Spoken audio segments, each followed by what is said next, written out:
They're eating the cats. They're eating the pets of the people that live there. And this is what's happening.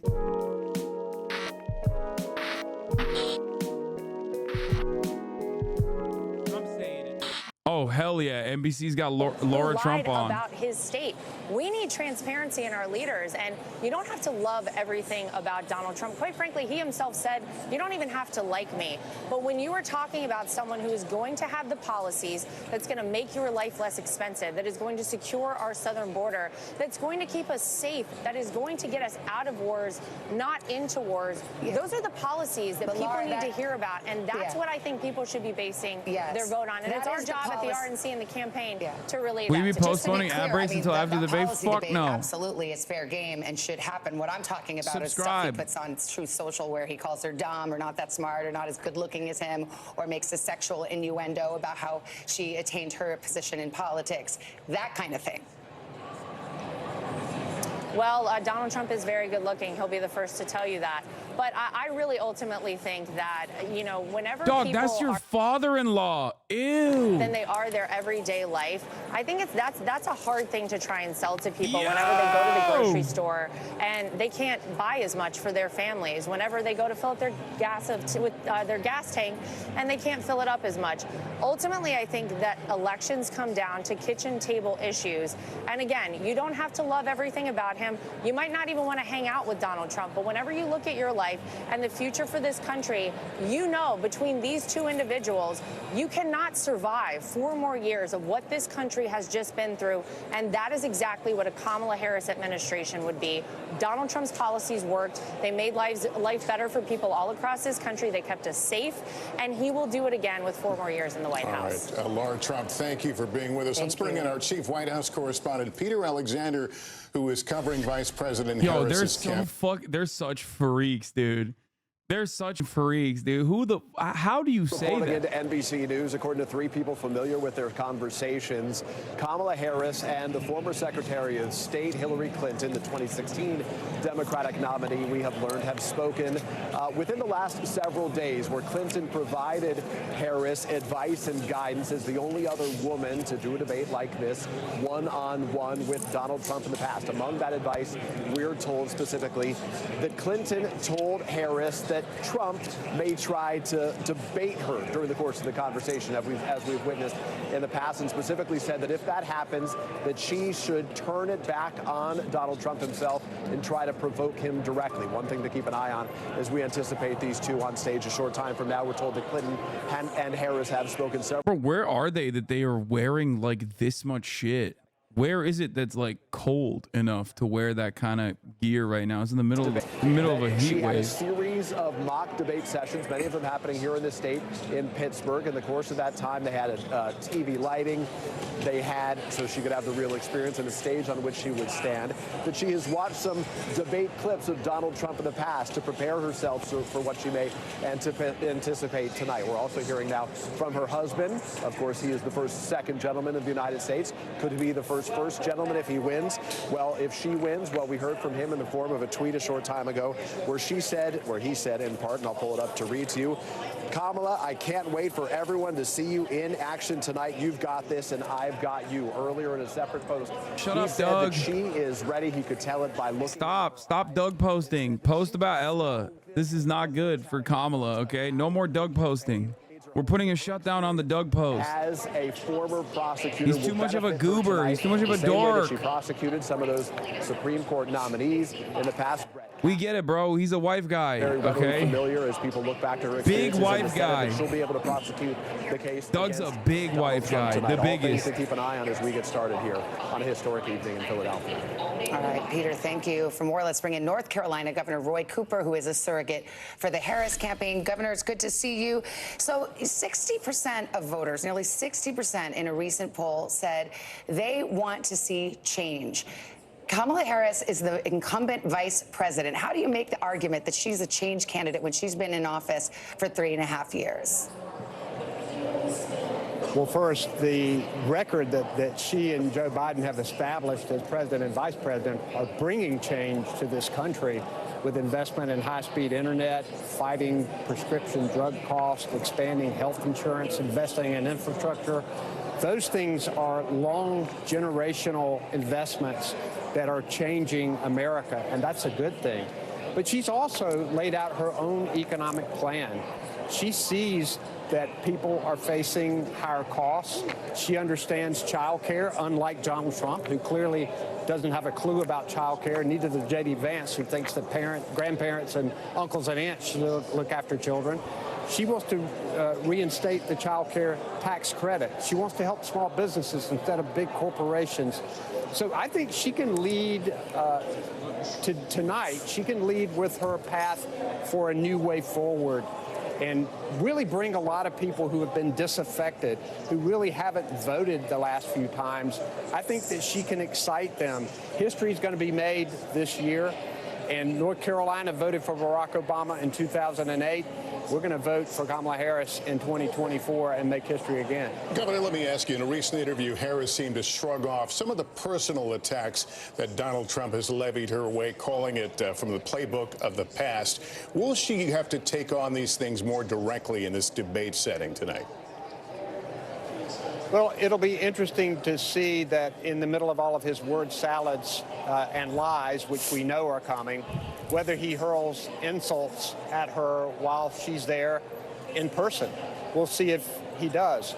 I suspect that she will brush them off pretty quickly and head into making sure she's putting meat on the bones of her policy, telling the country about the direction that she wants to take it, making sure that we shore up the middle class, making sure that the tax breaks go to the middle class and not the billionaire friends of Donald Trump. She's going to distinguish herself from Donald Trump in a strong way. And I think those insults, whether they come or not on the stage, she'll go right past them and make sure she's sticking to the issues that the American people will care about. You know, it's interesting you say that, because today on debate day, the Harris campaign released an ad seeming to want to goad Donald Trump with a clip from the convention. Let me roll you a little portion of this. Here's a 78-year-old billionaire who has not stopped whining about his problems. Oh, she had a big crowd. Oh, the crowd. This weird obsession with crowd sizes. Interesting, because everybody says they want to talk about policy, and then everyone kind of gets down in the dirt a little bit, and that turns voters off. So why do you think this is effective, and are you sure it's not going to make people think, well, this is just more of the same? Well, look, there are a lot of ads in this campaign, and a lot of them are about her policies and her backgrounds. Her background. She's not going to let this distract her. Now, she's not going to take any crap from Donald Trump on that stage today. She is a prosecutor, and she's going to make sure that she gets her points across. But she's not going to be distracted by the name calling. I think it is turning off America, and it may be one of the reasons why the Harris campaign chose to run such an ad, reminding people that this is really what Donald Trump is all about. It's all about him and his narcissism, and every decision that he makes comes back to whether it will advantage him or not. And when Kamala Harris talks about how she gets up every morning. This guy stinks. No, this is good. This is good for like old people. I think people. It's good in general, though. Like I think talking about how selfish Donald Trump is like pretty decent. Is a decent way to like remind people of what it used to look like when he was president. Hasan, it's regular 2016. The reverse 2016 is off. Representative Debbie Dingell, who raised the alarm about Clinton's Michigan support in 2016, expresses concern about Harris's standing in the debate. Yeah, I think it probably has to do with Gaza. She's going to keep losing momentum in Michigan every day that passes, where Israel kills another, like, Israel will, like, go and bomb another refugee camp, like another tent. Israel will go and crater another tent city, and then, you know, you can say nobody cares, but no, people do care. We're talking about Michigan. Till Thursday at 2 a.m. Okay, we're moving away from the hurricane forecast, getting back to the real people hurricane. think that's the an debate. indication of something, and let me tell you, there are no complaints. And so whatever you think is the bottom that he would go to, no, he would go further than that. If that's his strength, his weakness is a lack of discipline, and the fact that when he's told, PA doesn't have as many Arab Muslim Americans as Michigan. No, I know.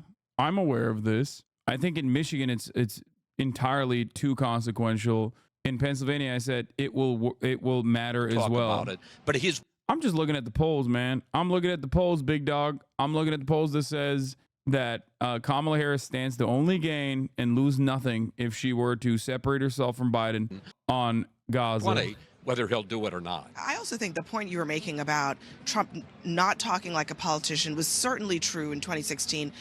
Also to some extent in 2020, but just like if you go back and you watch old videos of Joe Biden and those old debates, the Donald Trump of today is not the Donald Trump of yesteryear.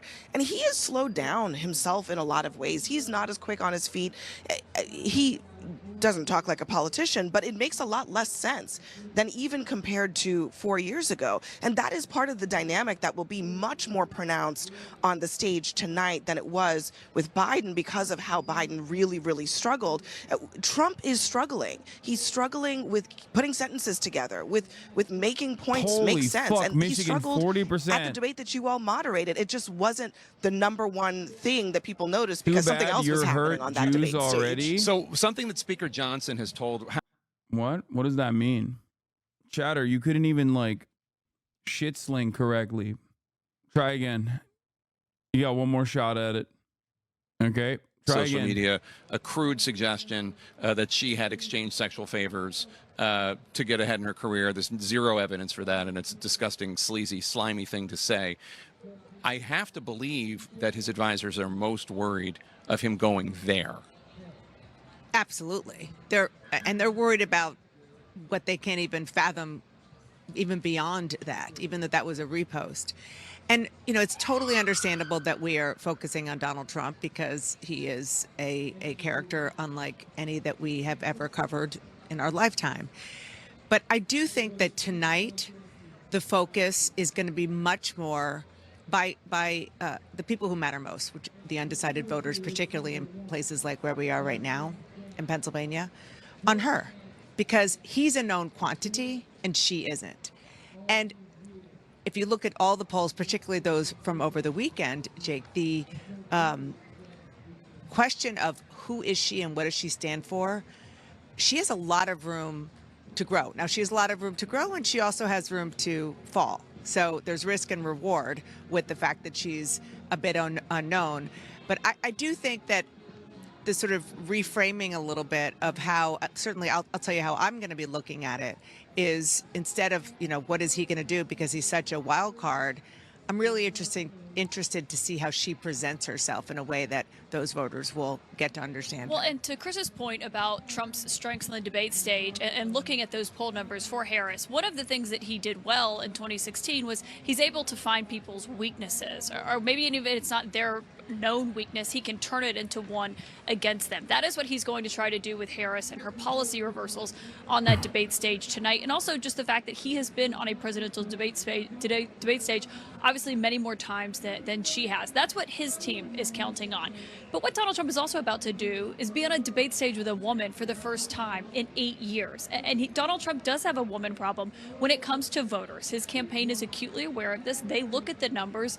And when you look at single women and the deficit that he has with them, including in recent polls, those numbers have not changed. That's something that he's going to be dealing with on that debate stage tonight. And so that is what really, when you talk to his aides and his allies about what they're the most concerned about tonight, is that will resurrect itself on the debate stage, because she is going to be trying to get under his skin. I was at Trump Tower on Friday when he held a press conference just hours after appealing the E. Jean Carroll defamation and sexual abuse verdict.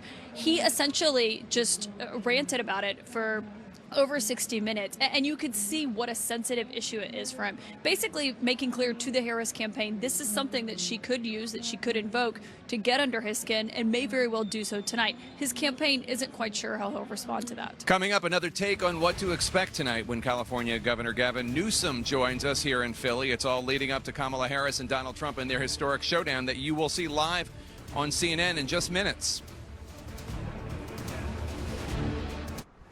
Look at it. Was I ever a fan of Caitlin Collins? No, she used to be, I think, wasn't Caitlin Collins a Daily Wire correspondent originally? Mr. Vice President, I'm speaking. I'm speaking. I'm speaking. Harris, no stranger to the stage, from early in her career to her Senate run in 2016, when her opponent awkwardly dabbed. So there's a clear difference between the candidates. Am I in this stressed? race. Why would I be stressed, brother? Why would I be stressed at all? Point to Harris. You can't be stressed if you are, if you have no assumptions, like no belief at this point. If you keep your expectations low, then you can be pleasantly surprised if the Democratic Party ends up exceeding your already low expectations. And she was bused to school every day. And that little girl was me. But Harris has had to play defense, too, like in another debate that cycle, accused of hypocrisy for shifting to a more progressive position in a crowded primary. There are too many examples to cite, but she put over 1,500 people in jail for marijuana violations and then laughed about it when she was asked if she ever smoked marijuana. For his part, Mr. Trump has more debate experience as a presidential nominee. Hasanabi has nothing to worry about. If Trump wins, he gets a tax break, brother. Yeah, totally. I love Donald Trump. That's why I spent most of my professional career shitting on him. You know? Then do it, sir. Say it. Do it. Say it. Do you want to call him? What do you want to call him? Give me a name. Give me a White name. supremacists and Who would right you like me to condemn? White supremacists and right Proud Boys. Stand back and stand by. And candidate Trump's insane. first debate against Hillary Clinton in 2016 still holds the record for the most watched ever, 84 million viewers. At later face-offs, the two sparring over foreign policy and Russia's Vladimir Putin. Well, that's because he'd rather have a puppet as president of the United States. No puppet. And it's pretty clear. You're the puppet. Mr. Trump memorably looming behind his opponent on stage. At other points, delivering personal attacks. Such a nasty woman. And earlier in the Republican primaries, responding to a crass insult about the size of his hands. Look at those hands. Are they small hands? I guarantee you there's no problem. Now, tonight, Vice President Harris hoping to make good on past pledges. I'd wipe the floor with him. Now, some of those moments that you just saw may be mitigated by the spent rules 42 we've been million talking about at tonight's debate. Think about those mics muted when it's not each candidate's turn to speak. That may cut down on some of that overtalk or interruptions, if you will. There's also, of course, the rule that each candidate must stay behind their microphone.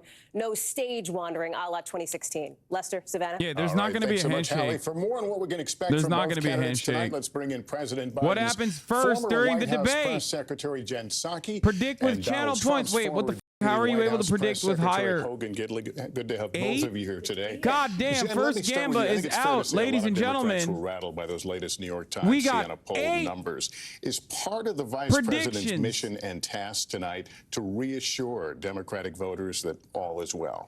I think it's part of the mission, but the other part of the mission is to think about that 28%. Submissions are open. You can gamble with channel points. You don't get nothing about with channel points. So what's tricky about this, Trump's Lester, if mics you're get the vice muted. president, Kamala's is mic gets a lot of muted. Democrats out Trump there says have been borders waiting for are. somebody to Kamala eviscerate says Donald liar. Trump. They might progressive says Democrats and other Haitian. Democrats who might be rooting for that. Kamala that is laughs not into the the right mic. strategy for They the shake totality of hands. this debate, None of because the that above. 28% who want more information, who want to know more about her positions, that may not be I don't what know they're why looking y'all for. put none She of has the most above to on gain here, but or lose fuck it, why because not? She has 30% roughly of the electorate that's still curious. Hogan, as I bring you in here, Donald Trump, I mean, for better or for worse, it's a very calcified, set in stone opinion that people have. Some love him, love him, love him. Some do not love him, love him, love him. So what is his number one job tonight? I think what he's going to try and do is make people remember his record while he was This guy's hairpiece president. freaks me and then out. what Kamala Harris is going to try and do is make people forget her record as vice president. People remember they could afford gas gas and groceries just a few short years ago. There weren't wars breaking out all over the world. We had a rational, sane southern border policy. So he's got to remind people of that. He's got to expose her radical record at the same time, but he needs to stay on message. He needs to focus on what the American people care about every single day and not run rabbits. There's no doubt she's going to have those can lines ready to go, those contrived stories like she did in the package that you guys just played. Look, she called Joe Biden a racist and a rapist on a debate stage, had merchandise ready to go, but she couldn't parlay that into anything positive for her campaign. She'll do that to Donald Trump tonight. The question becomes, will he follow her down that trail, or will he stick to the points that the American people care about most? And Jen, Trump a does the rapist? vice I don't remember president that. have to have things that she wants to remind the public about in terms of history?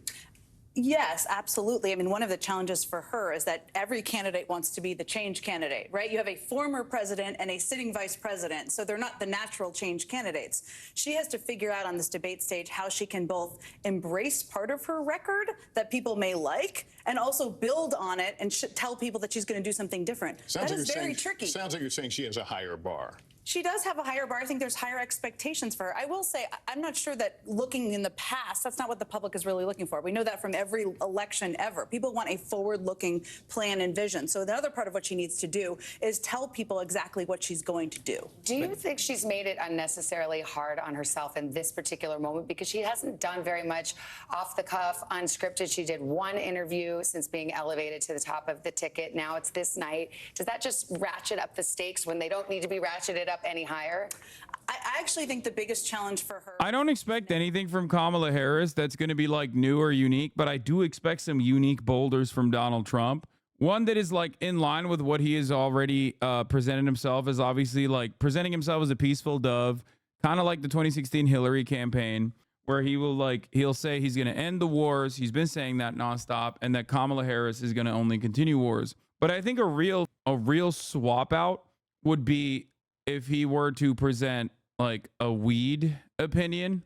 He is desperate enough. He's so desperate with the RFK move. Like, it's obvious that he's going after cranks. He's trying to pick up anywhere he can. He's trying to pick up votes from any part of the oftentimes underrepresented voters. So if he were to turn around and like hit something crazy with weed, and he was like, yeah, I'm gonna legalize weed, I think that could be a truly unique predicament. Trying to maximize chances to win, desperate. Yes, I think that it is desperate when you are going back to the guy that you didn't even offer a phone call to after you got shot, or didn't offer a position to after you got shot, and being like, actually, if you pull out of the race and endorse me, I will give you a position. That spells desperation. It's understandable though, because before the swap out happened, Donald Trump thought that he was going to cruise to a W. Okay. Now that that swap occurred, and Kamala Harris is actually defeating him in the polls, even though it is getting tighter and tighter, and she should be desperate to pick up as many votes as possible, perhaps even more desperate than Donald Trump, considering where this race should be at this moment. Because the race has gotten tighter, Donald Trump, but even though Donald Trump is in a losing position, he might actually turn around and talk about some crazy shit about decriminalizing marijuana. Debate predictions: Harris repeats robotic State Department copy regarding Gaza, but tries to contrast herself with Trump by saying he uses Palestinian as a slur, which is a very weak attack point. Trump whines about Biden dropping out in the first 15 minutes. She laughs at him, and that's when he gets triggered. Yeah, these are incredibly safe predictions, especially the Gaza thing. Yes, Kamala Harris is going to repeat the same goddamn thing she's repeated a million times over at this point. Presidential debate. Even apparently President Zelensky expected to tune in. And the outcome, I think, of this presidential debate is going to be critical to the outcome of Ukraine's defense against Russia's invasion. Martha? Okay, thanks so much, Ian. And Ian and I have both spent a great deal of time in Afghanistan. Another aspect that we didn't talk about is that they're probably going to get, like, Kamala Harris will talk about Ukraine, I suspect. She might even say things like Donald Trump wants Ukraine to be invaded. And then Trump will then still turn around and be like, no, I want to end the war. You just want to continue the war. They'll both be really reactionary towards China, obviously. They'll try to outcompete who's worse on China. I think one of the best counters to the Trump, like 13 of our best soldiers were killed during Afghanistan, Could be a number of different counters to that. Obviously, number one being it's your Afghan withdrawal plan that you were too cowardly to actually pull through on, and Joe Biden actually pulled the trigger on. But a more effective counter to that would be 67 soldiers died in Afghanistan in your 4 years of the presidency. 13 died. Not a single more soldier should ever die. That's why this administration pulled out of Afghanistan. Obviously, Kamala Harris would never say that, though, because that goes against the I am going to have the strongest, most hard-dicked military of all time. So, that would make too much sense for Kamala Harris to say something like that. Turns out when you pull out of an active war zone, less soldiers die. But we'll see. Sanders announces support to nuke the filibuster. Okay, great. In terms of the worst counters, yes, suckers and losers would be the worst counter. You called veterans suckers and losers. And then he'll say, no, I didn't. And then they'll get and Trump will get triggered. I think there's a lot of stuff. Freedom Pfeiffer, thank you for the 25, get the subs. I think there's a lot of stuff overall where,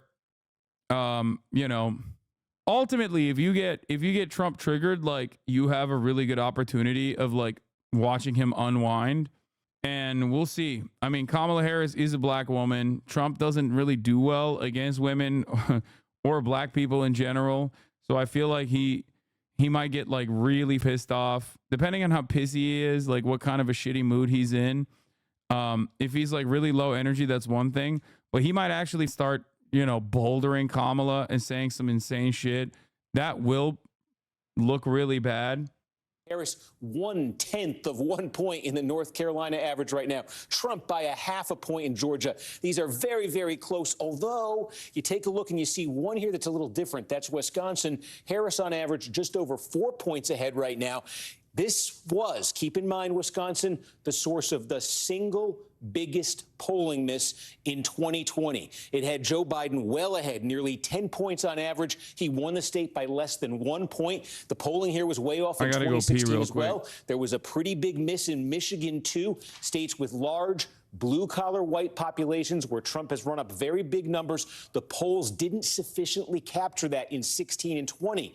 Is that going to be different in 2024, or is there more Trump support in some of these states than it appears in the polls? That's a major question to think about as you see more numbers come out. And then you just see in this column right here, the electoral votes. Again, 7 core battleground states. Where's tonight's debate? It is in the state that is first among equals when it comes to battleground states. 19 electoral votes in Pennsylvania, more than any other. What does that mean functionally? If you're one of these campaigns and you lose Pennsylvania, mathematically, if you want to offset that, you got to win at least 2 others to make up for the 19 that you're losing out on in Pennsylvania. This is the king of the battleground states. Steve, not to bring up back memories, but weren't we here until Saturday, the week of the election, waiting for Pennsylvania? That's right, 11:30 Saturday morning in 2020. Oh, my God. But who's counting, right? Okay, well, we shall see. Thank you. That sets it up very nicely for our next guest. What do voters want to hear from candidates tonight? These battleground voters, they're the deciders. Kate Snow is in Pennsylvania talking to those undecided swing voters. Hi, Kate. Hi, Savannah. Yeah, we're at the Churchville Inn. It's a restaurant in Bucks County, Pennsylvania. That's right outside of Philadelphia. This is a county that really could be pivotal in the state of Pennsylvania. And as Steve was just saying, it could be pivotal. Pennsylvania, as it goes, could be pivotal for the whole election. So we gathered 3 voters with me. They are all undecided voters. Each one of you is registered differently. We have Lynn Kelleher, who's a registered Republican and a realtor here in town. We have Hannah Reed, an independent, a mom of 3. And then we have Andrew Wallace, who's registered Democrat and owns this place, by the way, the owner of the restaurant.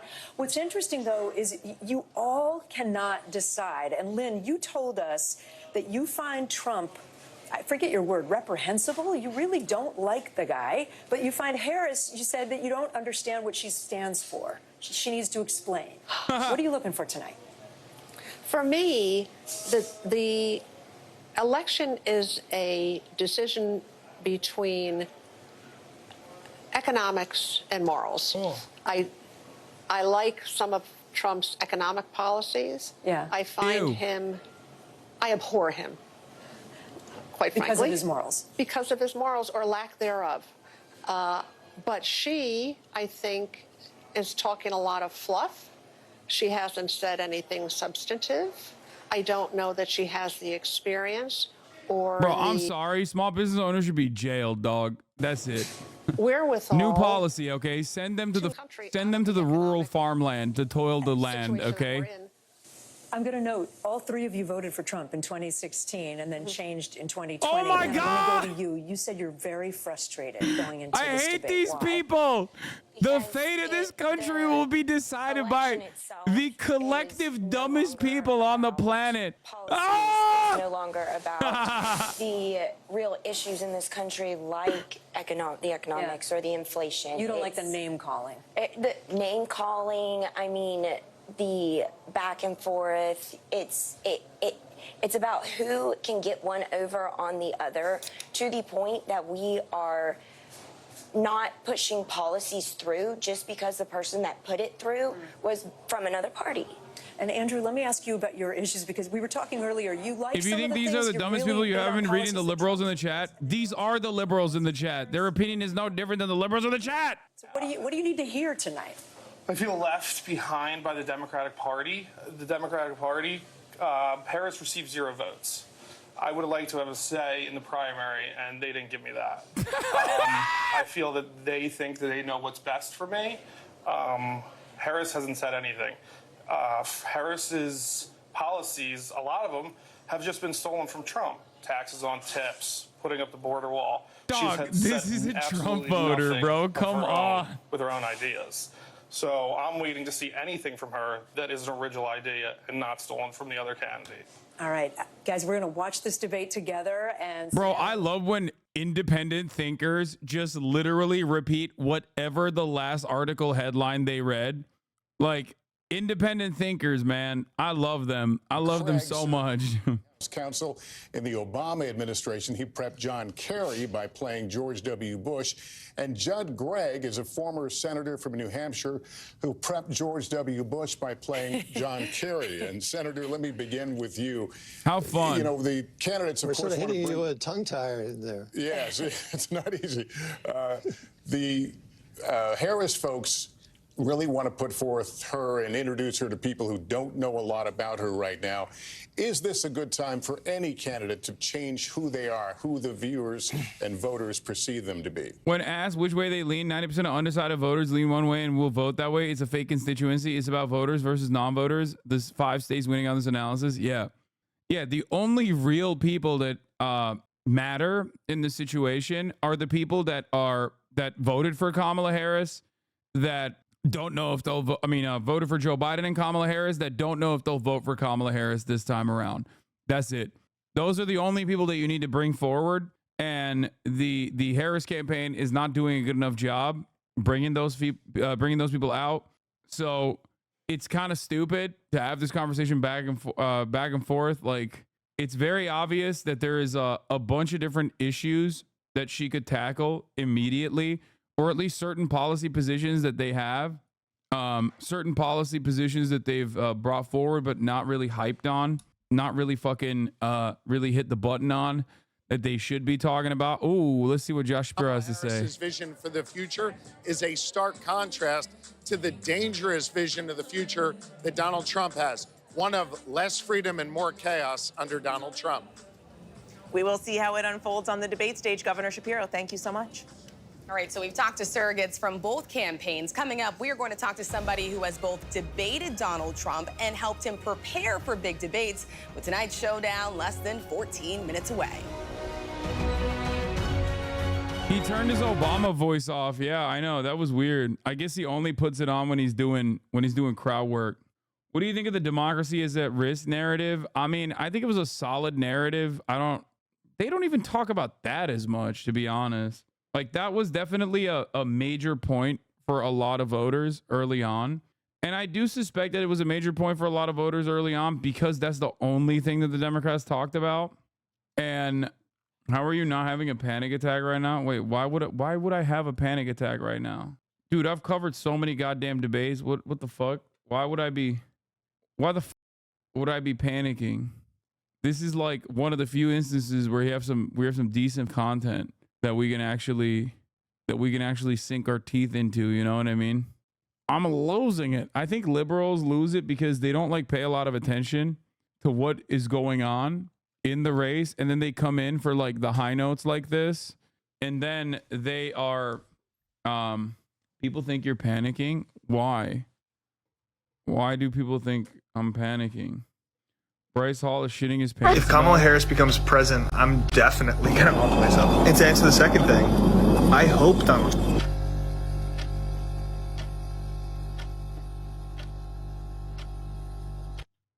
I don't know how to describe it, but you sound like a Discord mod. Okay. I mean, I am the owner of a very large Discord server. JD said today he wouldn't have certified the election in 2020. It plays in the Dem narrative of democracy. Would you have certified? I'll ask you for the third Again, time. I would have asked the states to submit alternative slates of electors and let the country have the debate about what actually matters and what kind of an election. Chalk that up once again for the Republicans throwing at the behest of the Democratic Party. There you have it. Any moment where you're like, the Dems are really throwing this race, just, tune into what the Republicans are saying. And they'll usually be saying shit like Haitians are eating your cats and ducks, or they'll be out here finding new, they'll be out here finding like a new minority group to attack to try to start a pogrom, or saying stuff like, yeah, no, I would do January 6th. I'd do January 7th. I'd do January 8th if I could. So that's cool. Look no further. Election that we had. You wouldn't have certified states. To be clear. I would have asked the states to submit alternative slates of I think electors. That's what I would have done. Again, I've said that publicly many times. But you was asked to not certify it. Sure. So would you have certified? I'll ask you for the third. Again, time. I would have asked the states to submit alternative slates of electors. Matt Walsh explicitly tweeted he didn't want Haitians coming here legally either. Okay, well, I don't want Matt Walsh. I would much rather deport Matt Walsh and have a Haitian family in his stead. Okay, like 100%. 100%. What is his footprint on this nation? He is a shit stain. Okay, all he does is cry about like teenage genitals. Like, that's all he does. He is just a patently unlikable, gross person overall. Hard to look at, Laura Loomer happy about 2,000 people dying. Oh, yeah. I mean, Laura Loomer being on the flight with Donald Trump is insane. The media won't even cover it that much. It seems like there is a little bit of outrage fatigue on Donald Trump's like insane shit. And it's kind of beneficial for Donald Trump. Dare I say, not a conspiratorial minded person on this, but it almost feels like they're in the tank for Trump because they do actually talk about a lot of his failures, but like some of his fuck-ups are so glaring and so insane that it blows my mind. Like, this is the type of shit that 2016 media would be eating, okay? Like, even 2020 media would be eating this. 2022 media would be eating this. Like, this is basically like having Nicholas Fuentes over for dinner at Mar-a-Lago, which he did do. So it's kind of crazy that he was just like, yeah, Nicholas Fuentes is a bridge too far, but Laura Loomer is good. Like, she also is a neo-Nazi. Oh, Big Boy Christie on ABC. Oh, hell yeah. After the 2020 first debate against Joe Biden, that the other Donald Trump is not the one that's a winning formula. The question's going to be, will he be able to continue to maintain that approach through questioning by David and Lindsay and through any comments that Vice President Harris makes in his direction? And that'll be the key to how he performs tonight. And you and I were talking, you helped prepare him for those 2016 debates against Hillary Clinton. He told you that he had respect for Hillary Clinton, that Hillary Clinton... How is Chris Christie the only man in America with no access to Ozempic? Like, no fat shame, but like, I just don't understand it. Like, looking like Rex Tillerson and shit. Like, these guys have all dropped like 200 pounds. Even I think Trump might be doing a diet. Chris Christie's the only motherfucker who's like, nah, man, those chicken parm subs, they're delicious, they're delectable. I ain't stopping. Okay, I'm a big boy. He took her lightly. I do think he took Joe Biden lightly in 2020. And clearly during the prep sessions that I had with him, it was very, very difficult to get him to focus on what Joe Biden might or might not do. That's how you know he's a real eater? Oh, and I knew that already. his performance in part reflected that. So the question's going to be, Is what he's saying publicly what he really believes? We know that often with Donald Trump, that's performance. But I will tell you that in his 2016 prep, he was serious about getting ready for Hillary Clinton. In his 2020 debate prep, he was completely unserious about getting ready for Joe Biden. I think performances in both those debates reflected that approach. All right, Chris Christie, you'll be watching with us. Martha? And we have about 6 minutes left before the debate. I think so let's this bring in community is one of the only communities online, just anywhere really, that actually genuinely likes Chris Christie. I feel like he has this weird energy about him where like people who actually do go out and vote just despise him. Like demographics that want to go out and vote for either party, like they all unify on the principle that they just hate Christopher Christie. I like him a lot because he's a big boy and I like big boys. You know this already. That's why I like JB Pritzker. All right, 5 minutes remaining. The disaster that made, of course, the American people go out in droves in 2020 to fire the former president, say, I want to be a president that lead all Americans. I want to keep us strong and secure. And here's the plan that I want to share with you tonight. And Donna, I of course meant Biden. She has to own up to the Biden administration's any Do not mistakes keep they made muting too, the and Donald debate Trump is for gonna- fuck's sake. The debate hasn't started yet. And let me tell you, I probably will mute every now and then. So just get ready for that. I most likely won't be muting the debate, but you know, don't come in here and get mad at me. It's about to start. But what else is about to start is the top of the hour ad break. And you will see them at the top of the hour. It'll be 3 minutes long. If you no longer want to see those ads, however, and I'm running it early before the debate starts, all you need to do is subscribe, which you can do for $5 or for free. Put Donna in fast mode. You can subscribe for free with a Twitch Prime, of course. You can get your bingo cards ready, ! bingo. That's another thing. You can also get gifted a sub if you're lucky. Here's the 3 minute ad break now. It's coming for you.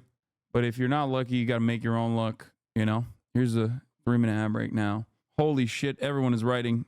bingo. Where's Ed Ingermentum? He has not DM'd me yet. I'm waiting for a DM to see if he's ready. He is more of a Kamala hopeful than myself. If we're being real here, I'm gonna call him. Okay. Oh, hey. Hello. All right. Sorry, before the debate starts, you got 3 minutes.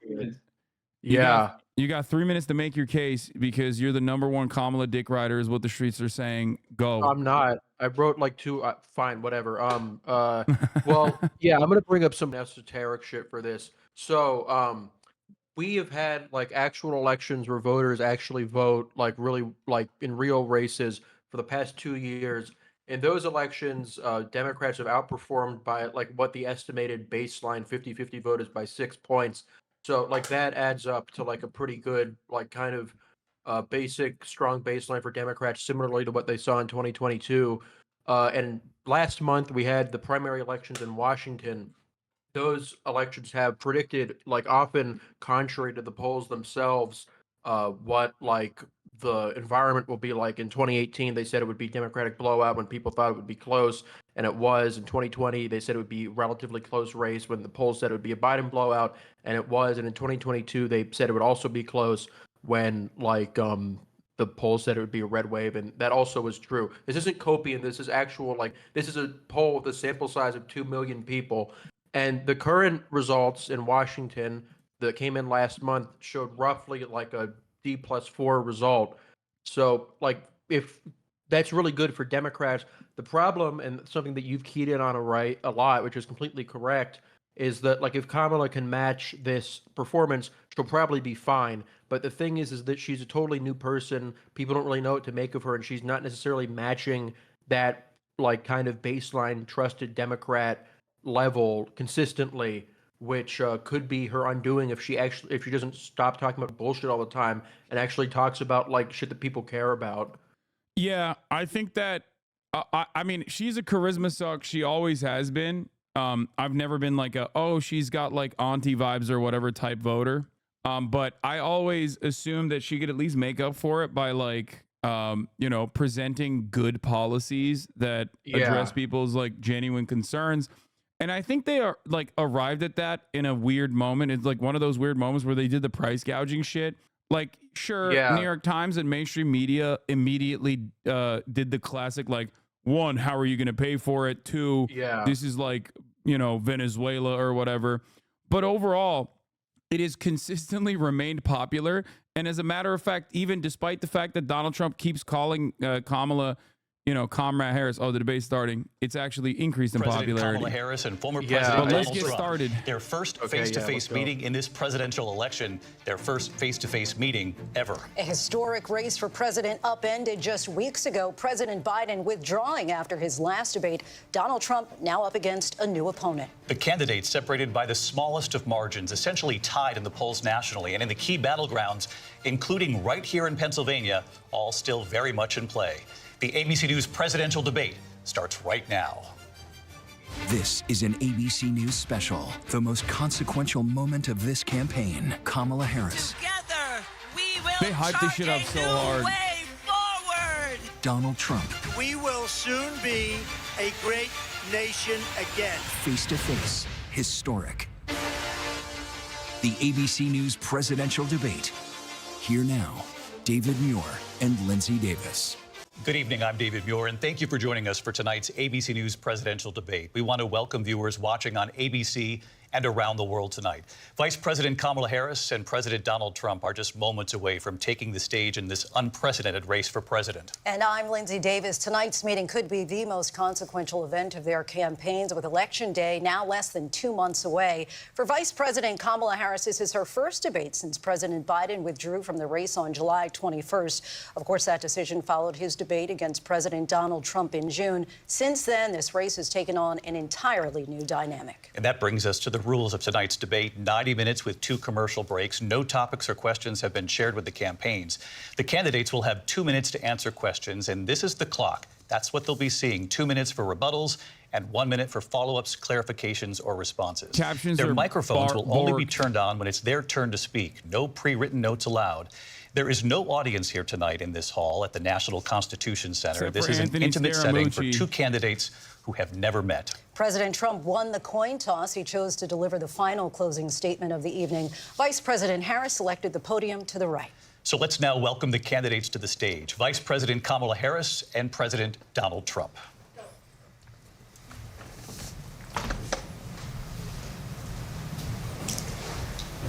He's going in for a handshake. Let's have a good debate. Nice to see you. Have fun. Thank you. Oh! Welcome to you both. It's wonderful to have you. It's an honor to have you both here tonight. Good evening. We are looking forward to a spirited and thoughtful debate. So let's get started. I want to begin tonight with the issue that voters repeatedly say is their #1 issue, and that is the economy and the cost of living in this country. Vice President Harris, you and President Trump were elected 4 years ago, and your opponent on the stage here tonight often asks his supporters, are you better off than you were 4 years ago? When it comes to the economy, do you believe Americans are better off than they were 4 years ago? So I was raised as a middle-class kid. And I am actually the only person on this stage who has a plan that is about lifting up the middle class and working people of America. I believe in the ambition, the aspirations, the dreams of the American people. And that is why I imagine and have actually a plan to build what I call an opportunity economy. Because here's the thing. We know that we have a shortage of homes and housing, and the cost of housing is too expensive for far too many people. We know that young families need support to raise their children, and I intend on extending a tax cut for those families of $6,000, which is the largest child tax credit that we have given in a long time, so that those young families can afford to buy a crib, buy a car seat, buy clothes for their children. My passion, one of them, is small businesses. My mother raised my sister and me, but there was a woman who helped raise us. We call her our second mother. She was a small business owner. I love our small businesses. My plan is to give a $50,000 tax deduction to start up small businesses, knowing they are part of the backbone of America's economy. My opponent, on the other hand, his plan is to do what he has done before, which is to provide a tax cut for billionaires and big corporations, which will result in $5 trillion to America's deficit. My opponent has a plan that I call the Trump's sales tax, which would be a 20% tax on everyday goods that you rely on to get through the month. Economists have said that Trump sales tax would actually result for middle-class families in about $4,000 more a year because of his policies and his ideas about what should be the backs of middle-class people paying for tax cuts for billionaires. President Trump, I'll give you 2 minutes. First of all, I have no sales tax. That's an incorrect statement. She knows that. We're doing tariffs on other countries. Other countries are going to finally, after 75 years, pay us back for all that we've done for the world. And the tariff will be substantial in some cases. I took in billions and billions of dollars, as you know, from China. In fact, they never took the tariff off because it was so much money they can't. It would totally destroy everything that they've set out to do. They're taking in billions of dollars from China and other places. They've left the tariffs on. When I had it, I had tariffs, and yet I had no inflation. Look, we've had a terrible economy because inflation has, which is really known as a country buster. It breaks up countries. We have inflation like very few people have ever seen before, probably the worst in our nation's history. We were at 21%, but that's being generous because many things are 50, 60, 70, and 80% higher than they were just a few years ago. This has been a disaster for people, for the middle class, but for every class. On top of that, we have millions of people pouring into our country from prisons and jails, from mental institutions and insane asylums, and they're coming in and they're taking jobs that are occupied right now by African Americans and Hispanics, and also unions. Unions are going to be affected very soon. And you see what's happening. You see what's happening with towns throughout the United States. You look at Springfield, Ohio. You look at Aurora in Colorado. They are taking over the towns. They're taking over buildings. They're going in violently.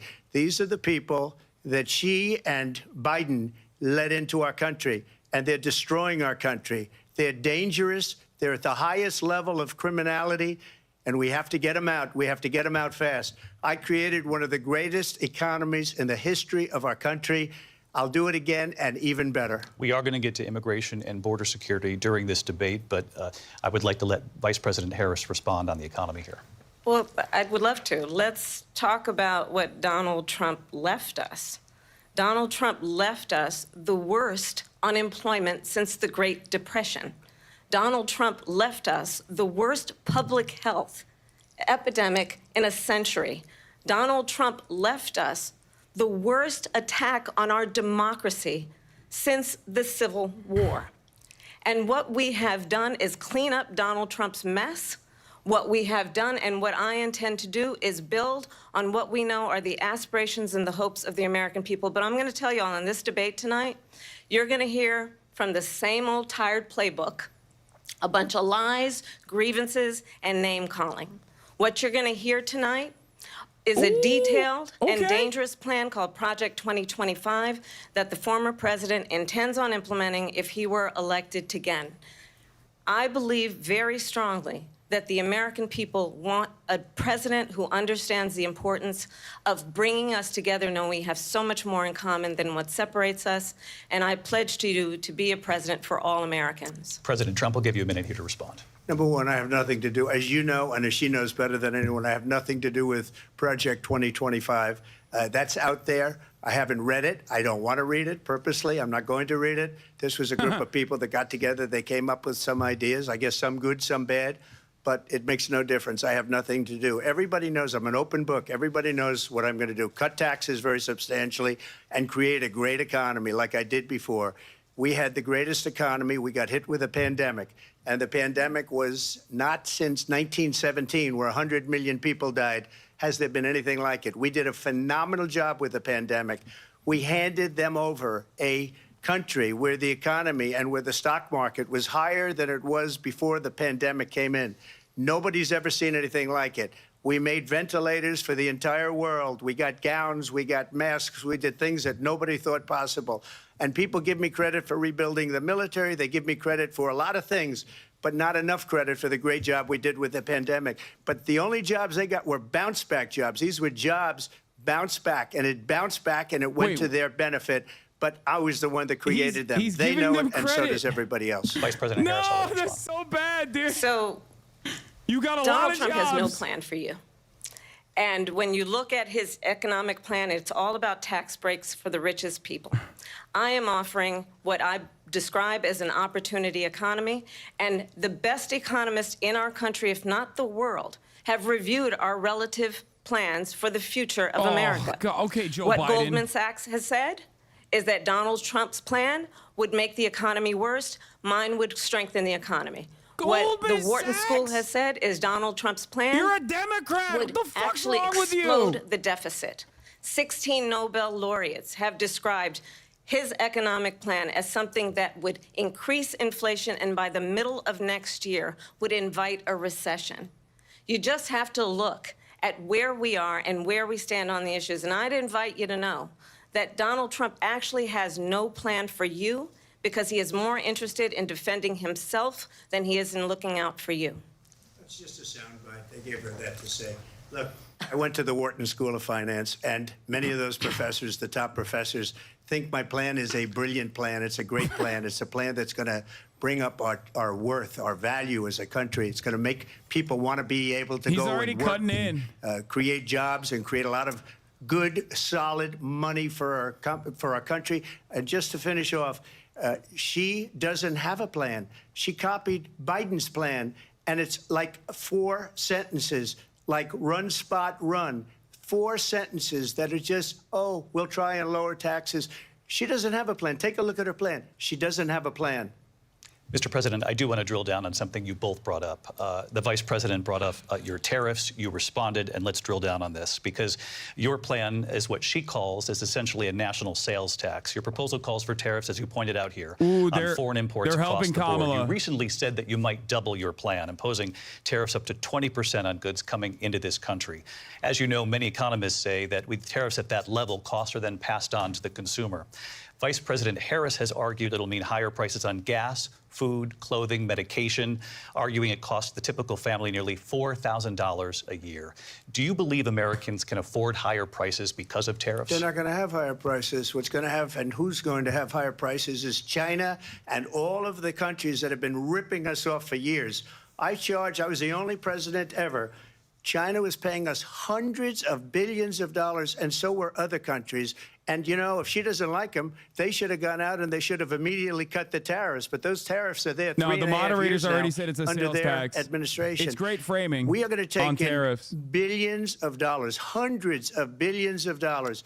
I had no inflation, virtually no inflation. They had the highest inflation perhaps in the history of our country, because I've never seen a worse period of time. People can't go out and buy cereal or bacon or eggs or anything else.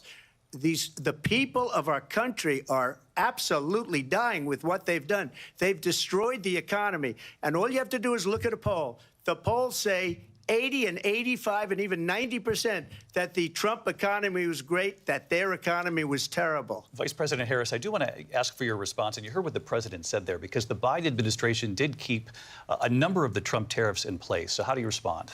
Well, let's be clear that the Trump administration resulted in a trade deficit, one of the highest we've ever seen in the history of America.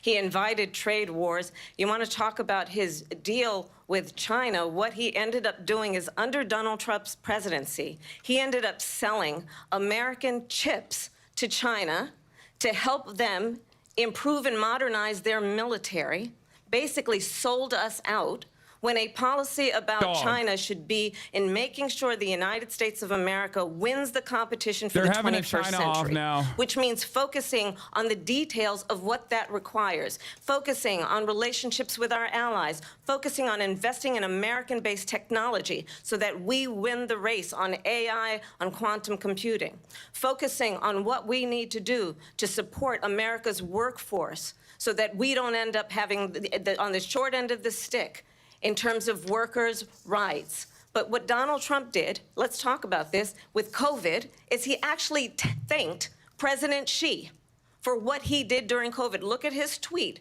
Thank you, President Xi, exclamation point, when we know that Xi was responsible for lacking and not giving us transparency about the origins of COVID. Oh my God, she's like, I can be more of a China hawk than you. Taiwan. We hardly make chips anymore because of philosophies like they have and policies like they have. I don't say her because she has no policy. Everything that she believed 3 years ago and 4 years ago is out the window. She's going to my philosophy now. In fact, I was going to send her a MAGA hat. She's gone to my philosophy. But if she ever got elected, she'd change it. And it will be the end of our country. She's a Marxist. Everybody knows she's a Marxist. Her father's a Marxist professor in economics, and he taught her well. But when you look at what she's done to our country, and when you look at these millions and millions of people that are pouring into our country monthly, where it's, I believe, 21 million people, not the 15 that people say, and I think it's a lot higher than the 21. That's bigger than New York State pouring in. And just look at what they're doing to our country. They're criminals. Many of these people coming in are criminals. And that's bad for our economy, too. You know, you mentioned before, we'll talk about immigration later. Well, bad immigration is the worst thing that can happen to our economy.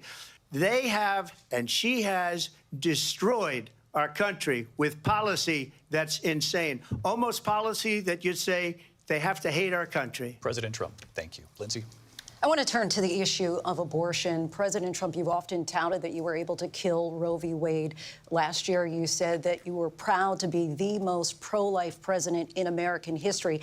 Then last month, you said that your administration would be great for women and their reproductive rights. In your home state of Florida, you surprised many with regard to your 6-week abortion ban because you initially had said that it was too short. So far, very good for Kamala, very bad for Trump. We need more than 6 weeks. But then the very next day, you reversed course and said you would vote to support the 6-week ban. Vice President Harris says that women shouldn't trust you on the issue of abortion because you've changed your position so many times. Therefore, why should they trust you? Well, the reason I'm doing that vote is because the plan is, as you know, the vote is, they have abortion in the 9th month.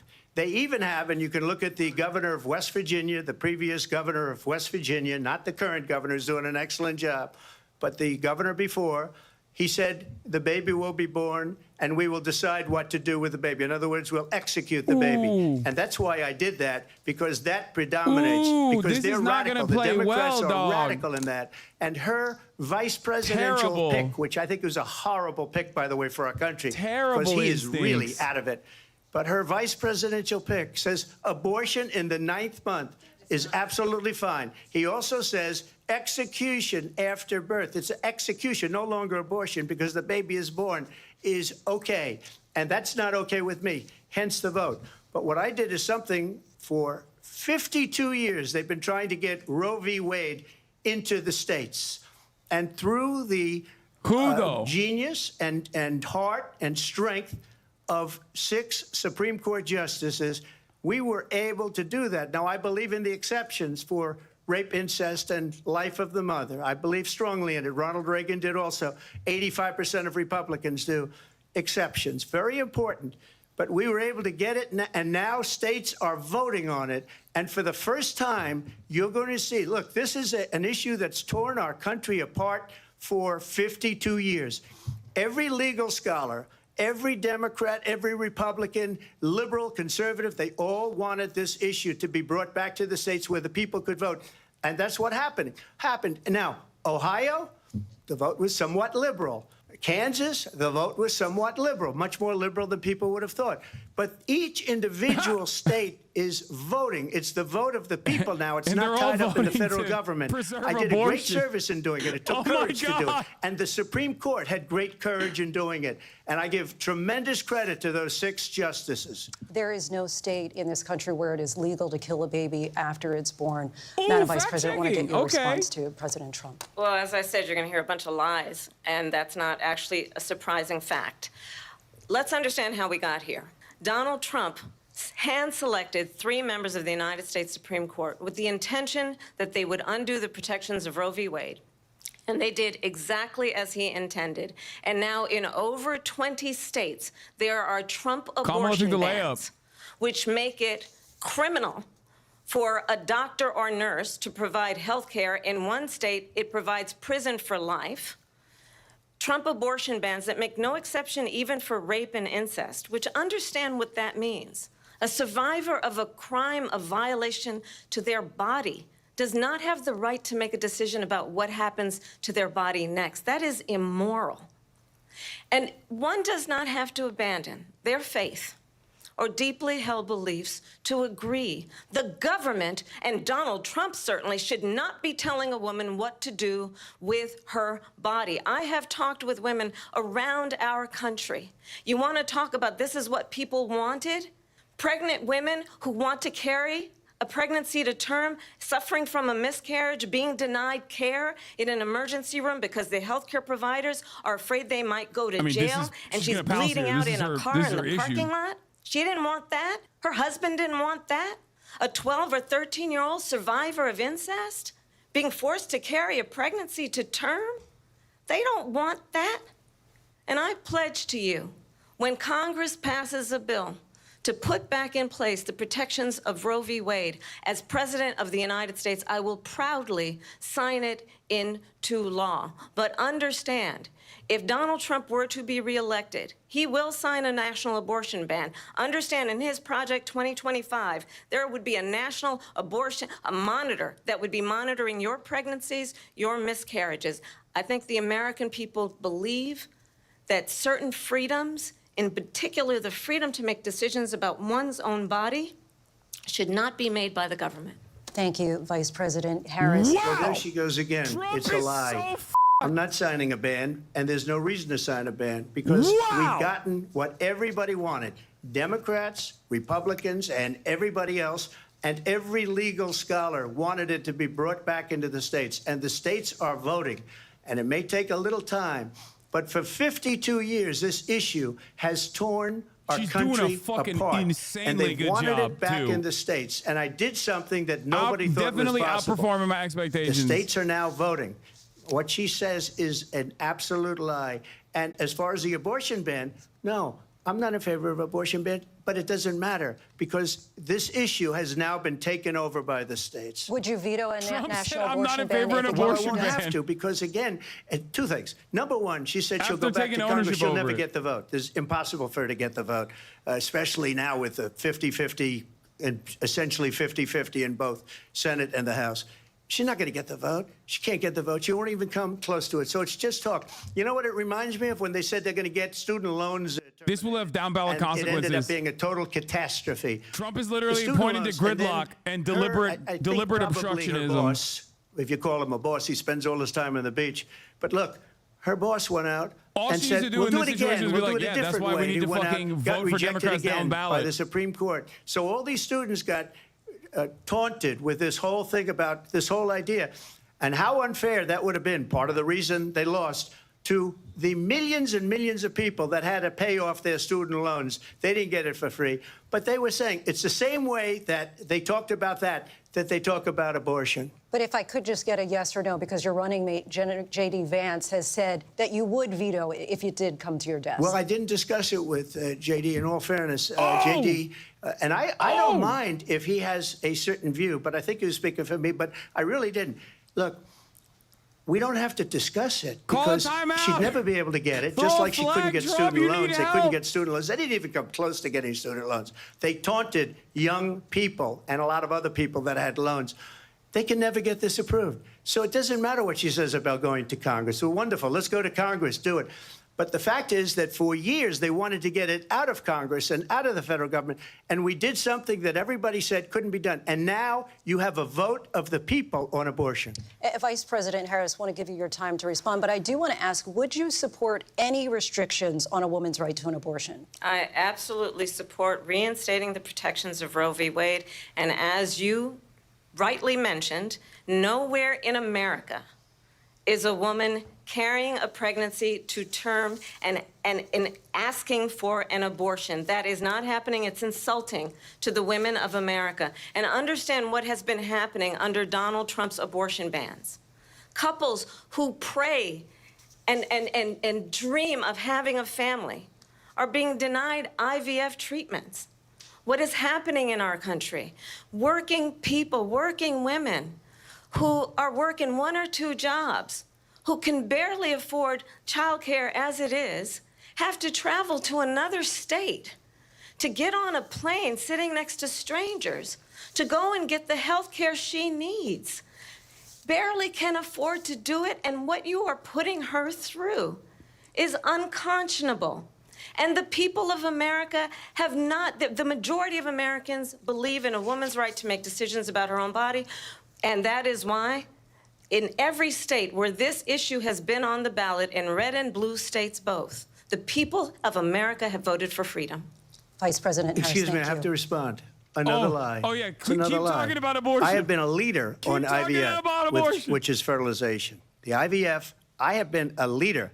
In fact, when they got a very negative decision on IVF from the Alabama courts, I saw the people of Alabama and the legislature 2 days later voted it in. I've been a leader on it. They know that, and everybody else knows it. I have been a leader on fertilization, IVF.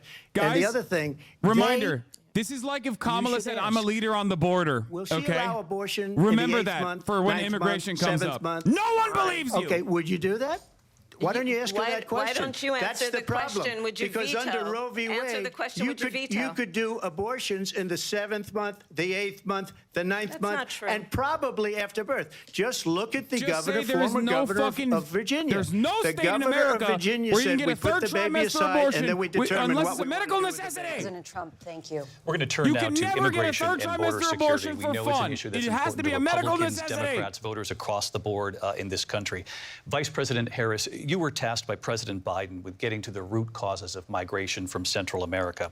We know that illegal border crossings reached a record high in the Biden administration. This past June, President Biden imposed tough new asylum restrictions. We know the numbers since then have dropped significantly. But my question to you tonight is, why did the administration wait until 6 months before the election to act? And would you have done anything differently from President Biden on this? So I'm the only person on this stage who has prosecuted transnational criminal organizations for the trafficking of guns, drugs, and human beings. And let me say that the United States Congress, including some of the most conservative members of the United States Senate, came up with a border security bill which I supported. And that bill would have put 1,500 more border agents on the border to help those folks who are working there right now overtime trying to do their job.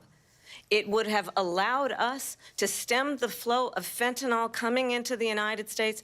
I know there are so many families watching tonight who have been personally affected by the surge of fentanyl in our country. That bill would have put more resources to allow us to prosecute transnational criminal organizations for trafficking in guns, drugs, and human beings. But you know what happened to that bill? Donald Trump got on the phone, called up some folks in Congress, and said, kill the bill. And you know why? Because he'd prefer to run on a problem instead of fixing a problem. And understand, this comes at a time where the people of our country actually need a leader who engages in solutions, who actually addresses the problems at hand. But what we have in the former president is someone who would prefer to run on a problem instead of fixing a problem. And I'll tell you something, he's going to talk about immigration a lot tonight, even when it's not the subject that is being raised. And I'm going to actually do something really unusual, and I'm going to invite you to attend one of Donald Trump's rallies, because it's a really interesting thing to watch. You will see during the course of his rallies, he talks about fictional characters like Hannibal Lecter. He will talk about windmills cause cancer. And what you will also notice is that people start leaving his rallies early out of exhaustion and boredom. And I will tell you, the one thing you will not hear him talk about is you. You will not hear him talk about your needs, your dreams, and your desires. And I'll tell you, I believe you deserve a president who actually puts you first, and I pledge to you that I will. Vice President Harris, thank you. President Trump, on that point, I want to get your response. Well, I would like to respond. Let me just I don't want to come across why like did I'm you try glazing, to but that kill was that bill, and bars. successfully so. That would have put thousands of additional agents and officers She on the board. ulted. First, let me respond. She as to called the him a rallies. narcissist and She said also people start separated him leaving. from People her don't go to fan rallies. base. There's no reason to go. And the people that do go, she's bussing them in and paying them to be there, and then showing them in a different light. So she can't talk about that. People don't leave my rallies. We have the biggest rallies, the most incredible rallies in the history of politics. That's because people want to take their country back. Our country is being lost. We're a failing nation. And it happened 3.5 years ago. And what's going on here, you're going to end up in World War III, just to go into another subject. What they have done to our country by allowing these millions and millions of people to come into our country, and look at what's happening to the towns all over the United States. And a lot of towns don't want to talk. It's not going to be Aurora or Springfield. A lot of towns don't want to talk about it because they're so embarrassed by it. In Springfield, they're eating the dogs, the people that came in. They're eating the cats.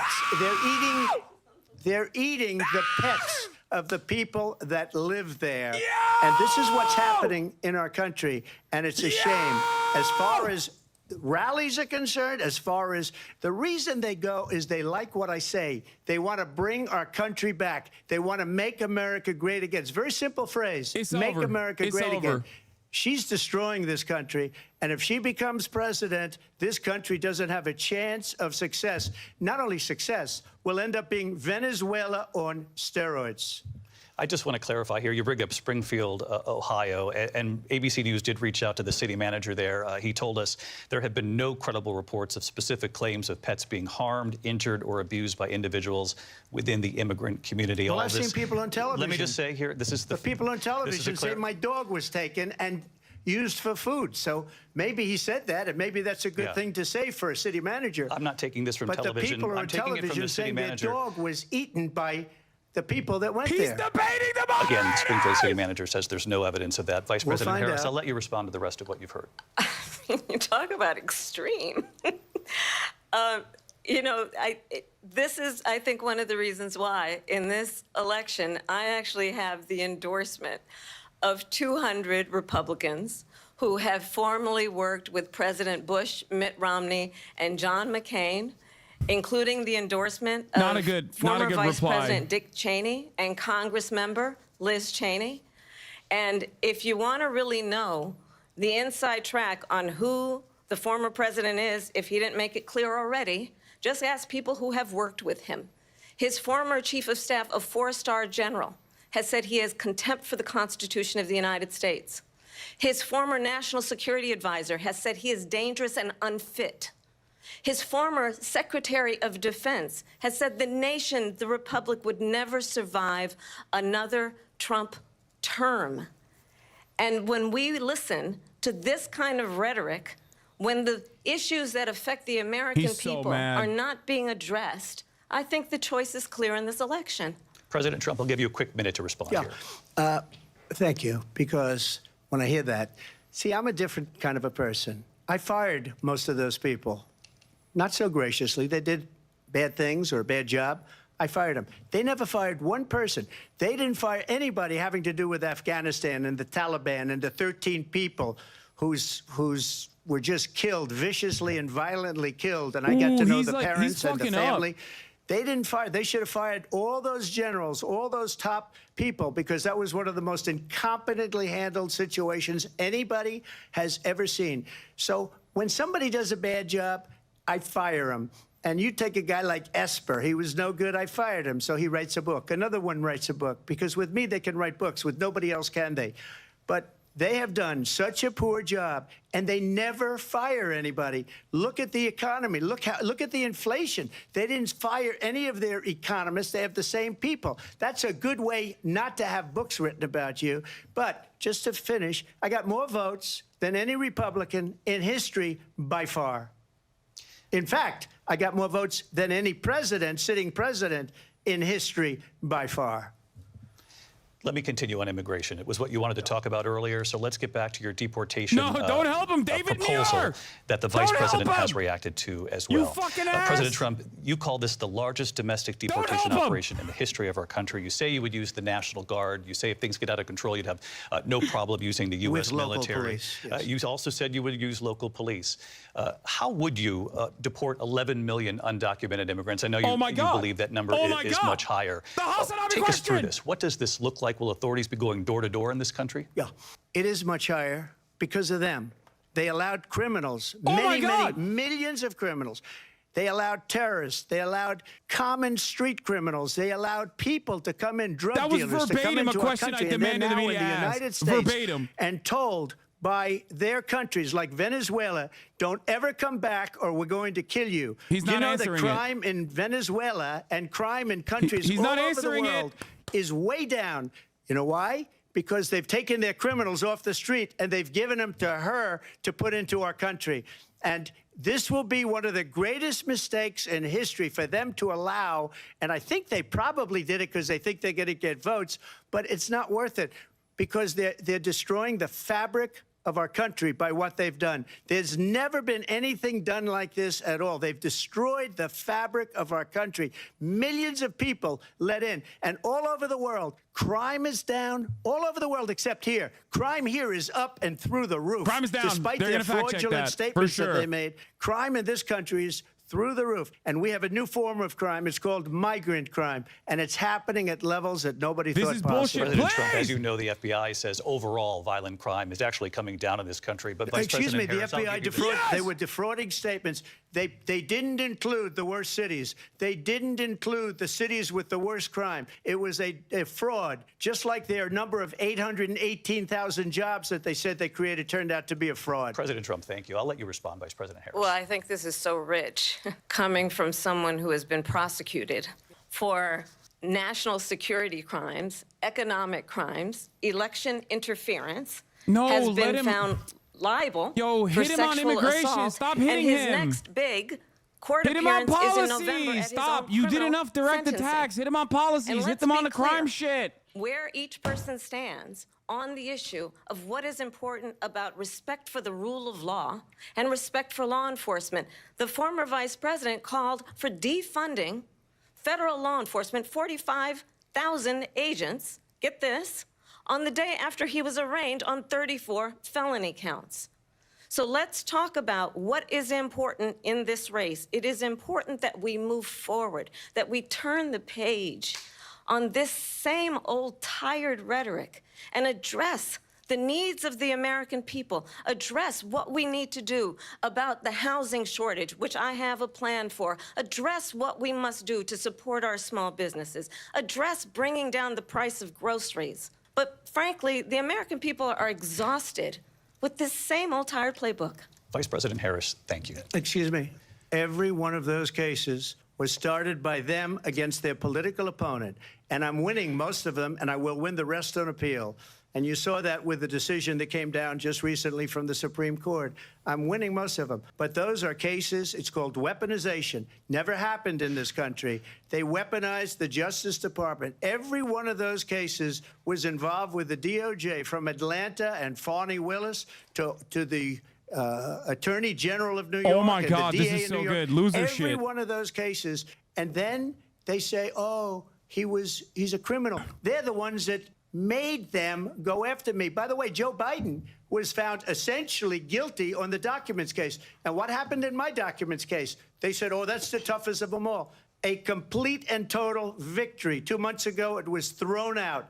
It's weaponization, and they used it, and it's never happened in this country. They used it to try and win an election. They're fake cases. President Trump, thank you. A really quick response here, Vice President Harris, on this notion of weaponization of the Justice Department. Well, let's talk about extreme and understand the context in which this election in 2024 is taking place. The United States Supreme Court recently ruled that the former president would essentially be immune from any misconduct if he were to enter the White House again.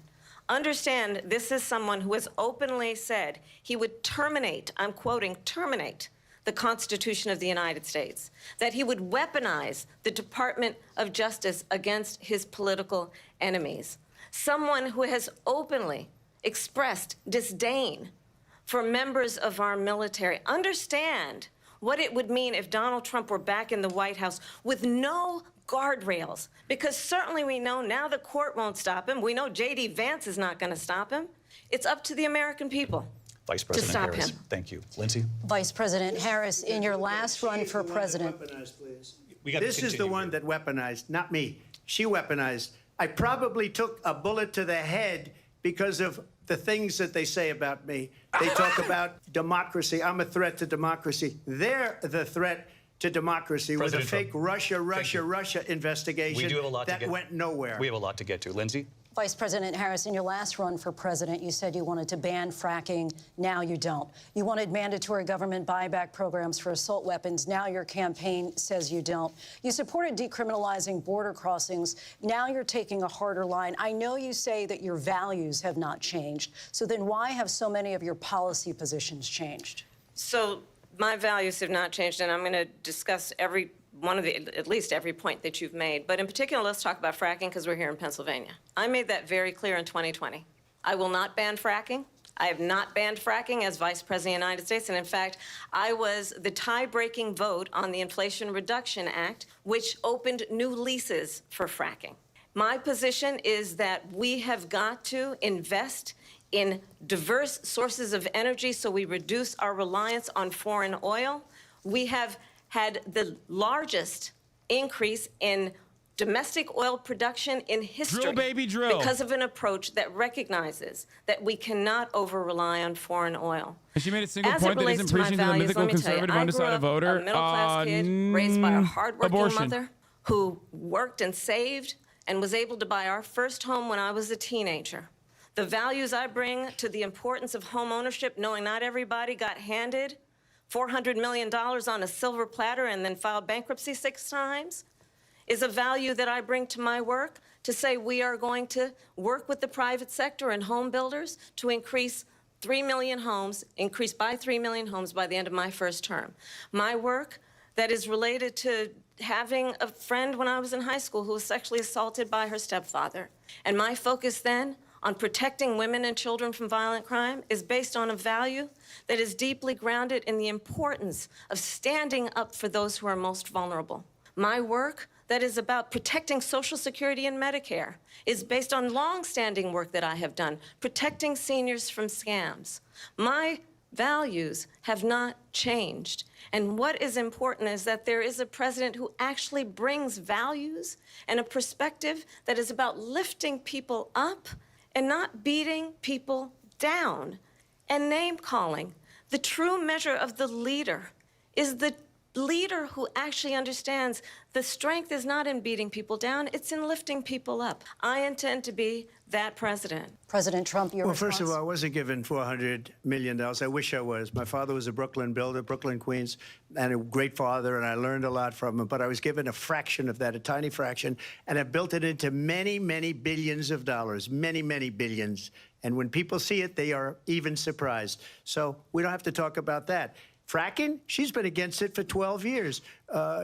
Defund the police, she's been against that forever. She gave all that stuff up very wrongly, very horribly, and everybody's laughing at it, okay? They're all laughing at it. She gave up at least 12 and probably 14 or 15 different policies. Like, she was big on defund the police. In Minnesota, she went out, wait a minute, I'm talking now, if you don't mind, please. I did Does that not, sound I'm familiar? talking. She went out in Minnesota and wanted to let criminals that killed people, that burned down Minneapolis, she went out and raised money to get them out of jail. She did things that nobody would ever think of. Now she wants to do transgender operations on illegal aliens that are in prison. This is a radical left liberal that would do this. She wants to confiscate your guns, and she will never allow fracking in Pennsylvania. If she won the election, fracking in Pennsylvania will end on day one. Just to finish one thing, so important in my opinion.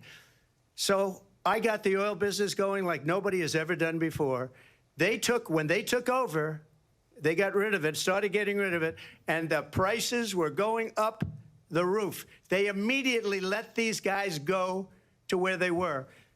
I would have been 5 times, 4 times, 5 times higher, because you're talking about 3.5 years ago. They got it up to where I was because they had no choice, because the prices of energy were quadrupling and doubling. You saw what happened to gasoline. So they said, let's go back to Trump. But if she won the election, the day after that election, they'll go back to destroying our country, and oil will be dead, fossil fuel will be dead, we'll go back to windmills, and we'll go back to solar, where they need a whole desert to get some energy to come out of it. You ever see a solar plant? By the way, I'm a big fan of solar, but they take 400, 500 acres of desert President soil. Trump, we have a These lot are of not good issues things that we for the have to get environment, to. as We're she out of time. understands. Thank you. Lindsay, thank you. We have an election in just 56 days.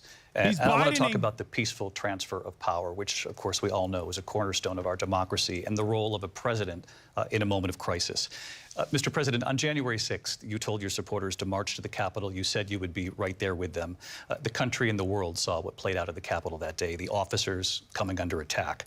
Aides in the West Wing say you watched it unfold on television off the Oval Office. You did send out tweets, but it was more than 2 hours before you sent out that video message telling your supporters to go home. Is there anything you regret about what you did on that day? You just said a thing that isn't covered. Peacefully and patriotically, I said during my speech, not later on. Peacefully and patriotically. And nobody on the other side was killed. Ashley Babbitt was shot by an out-of-control police officer. The other side? You mean Congress members? Never shot her. It's a disgrace. Not even a single. Mike But Pence we wasn't didn't even do hanged. This group of people that have been treated so badly. I ask, what about all the people that are pouring into our country and killing people that she allowed to pour in? She was the border czar. Remember that. She was the border czar. She doesn't want to be called the border czar because she's embarrassed by the border. In fact, she said at the beginning, "Oh, I'm surprised you're not talking about the border yet." That's because she knows what a bad job they've done. What about those people? When are they going to be prosecuted? When are these people from countries all over the world, not just South America, they're coming in from all over the world, David, all over the world, and crime rates are down all over the world because of it. But let me just when ask are those, David, when are those people going to be prosecuted? When are the people that burned down Minneapolis going to be prosecuted? Or in Seattle, they went into Seattle, they took over a big percentage of the city of Seattle. More people were When are those prosecuted during the people gonna be BLM protest prosecuted? than But let me just ask you. January You might ask her 6th. that More question. people have been You were the prosecuted during the president. You were Palestine watching it protests unfold than on January television. 6th. It's a very simple question as we move forward toward another election. Is there anything you regret about what you did on that day? Yes or no? I had nothing to do with that other than they asked me to make a speech. I showed up for a speech. I said, I think it's going to be big. I went to Nancy Pelosi and the mayor of Washington, D.C., and the mayor put it back in writing, as you know. I said, you know, this is going to be a very big rally or whatever you want to call it. And again, it wasn't done by me. It was done by others. I'd like to give you 10,000 National Guard or soldiers. They rejected me. Nancy Pelosi rejected me. It was just 2 weeks ago, her daughter has a tape of her saying she is fully responsible for what happened. They want to get rid of that tape. It would have never happened if Nancy Pelosi and the mayor of Washington did their jobs. I wasn't responsible for security. Nancy Pelosi was responsible. She didn't do her job. The question was about you as president, not about former Speaker Pelosi, but I do want Vice President Harris to respond here. I was at the Capitol on January 6th. I was the vice president-elect. I was also an acting senator. I was there. And on that day, the President of the United States incited a violent mob to attack our nation's capital, to desecrate our nation's capital. On that day, 140 law enforcement officers were injured, and some died. And understand, the former president has been indicted and impeached for exactly that reason. But this is not an isolated situation. Let's remember Charlottesville, where there was a mob of people carrying tiki torches, spewing anti-Semitic hate. And what did the president then at the time say? There were fine people on each side. Let's remember that when it came to the Proud Boys, a militia, the president said, the former president said, stand back and stand by. So for everyone watching who remembers what January 6th was, I say, we don't have to go back. Let's not go back. We're not going back. It's time to turn the page. And if that was a bridge too far for you, well, there is a place in our campaign for you to stand for country, to stand for our democracy, to stand for rule of law, and to end the chaos, and to end the approach that is about attacking the foundations of our democracy because you don't like the outcome. And be clear on that point. Donald Trump, the candidate, has said in this election there will be a bloodbath if this and the outcome of this election is not to his liking. Let's turn the page on this. Let's not go back. Let's chart a course for the future and not go backwards to the past. Let me just follow up here. It was a different term, and it was a term that related to energy because they have destroyed our energy business. What? That was where bloodbath was. Also, on Charlottesville, that story has been, as you would say, debunked. Laura Ingraham, Sean Hannity, Jesse, all of these people, they covered it. If they go an extra sentence, they will see it was perfect. It was debunked in almost every newspaper, but they still bring it up, just like they bring 2025 up. They bring all of this stuff up. I ask you this. You talk about the Capitol. Why are we allowing these millions of people to come through on the southern border? How come she's not doing anything? And I'll tell you what I would do. Hey guys, and remember when I said said neo-Nazis are very fine We people? would both leave this debate right now. I'd like to see her go down to Washington, D.C. during this debate, because we're wasting a lot of time. Go down to, because she's been so bad, it's so ridiculous. Go down to Washington, D.C. and let her sign a bill to close up the border, because they have the right to do it. They don't need bills. They have the right to do it. The President of the United States, you'll get him out of bed, you'll wake him up at 4 o'clock in the afternoon, you'll say, come on down to the office, let's sign a bill. If he signs a bill that the border is closed, all he has to do is say it to the Border Patrol, who are phenomenal. If they do that, the border is closed. Mr. Those President, people are killing many people, unlike J6. We talked immigration here tonight. I do want to focus on this next issue to both of you, because it really brings us this into focus, truth in these times that we're living in. Mr. President, for 3.5 years after you lost the 2020 election, you repeatedly falsely claimed that you won, many times saying you won in a landslide. In the past couple of weeks leading up to this debate, you have said, quote, you lost by a whisker, that you, quote, didn't quite make it, that you came up a little bit short. I said that? Are you now acknowledging that you lost in 2020? No, I don't acknowledge that at all. But I you said did that say sarcastically. that. You know that. It was said, oh, we lost by a whisker. That was said sarcastically. Look, there's so much proof. All you have to do is look at it. And they should have sent it back to the legislatures for approval. I got almost 75 million votes, the most votes any sitting president has ever gotten. I was told if I got 63, which was what I got in 2016, you can't be beaten. The election, people should never be thinking about it. An election is fraudulent. We need two things. We need walls, and we have to have it. We have to have borders, and we have to have good elections. Our elections are bad. And a lot of these illegal immigrants coming in, they're trying to get them to vote. They can't even speak English. They don't even know what country they're in practically. And these people are trying to get them to vote. And that's why they're allowing them to come into our country. I did watch all of these Just pieces of say video. something I about didn't the sarcasm, lost by a immigration, whisker. We man. didn't quite make it. And we should just point out here as clarification, and you know this, you and your allies, 60 cases in front of many judges, many of them Republican. No judge looked at it. And said they there was said no we didn't have widespread standing. fraud. That's the other thing. They said we didn't have standing, a technicality. Can you imagine a system where a person in an election doesn't have standing? The President of the United States doesn't have standing. That's how we lost. If you look at the facts, and I'd love to have you'll do a special on it. I'll show you Georgia, and I'll show you Wisconsin, and I'll show you Pennsylvania, and I'll show you. We have so many facts and statistics, but you know what? That doesn't matter, because we have to solve the problem that we have right now. That's old news.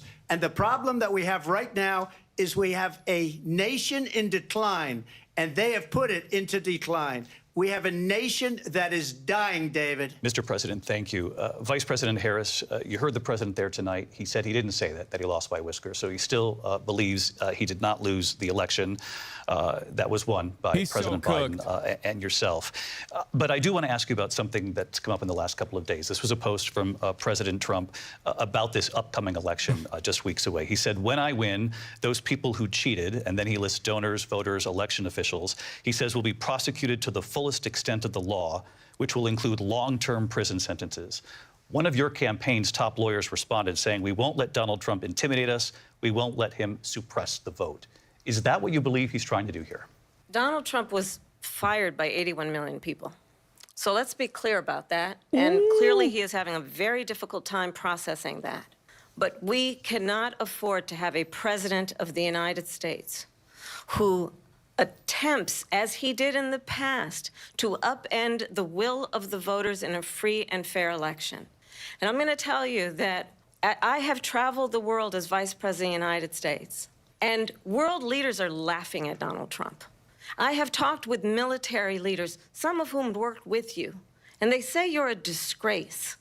And when you then talk in this way in a presidential debate and deny what over and over again are court cases you have lost because you did, in fact, lose that election, it leads one to believe that perhaps we do not have in the candidate to my right the temperament or the ability to not be confused about fact.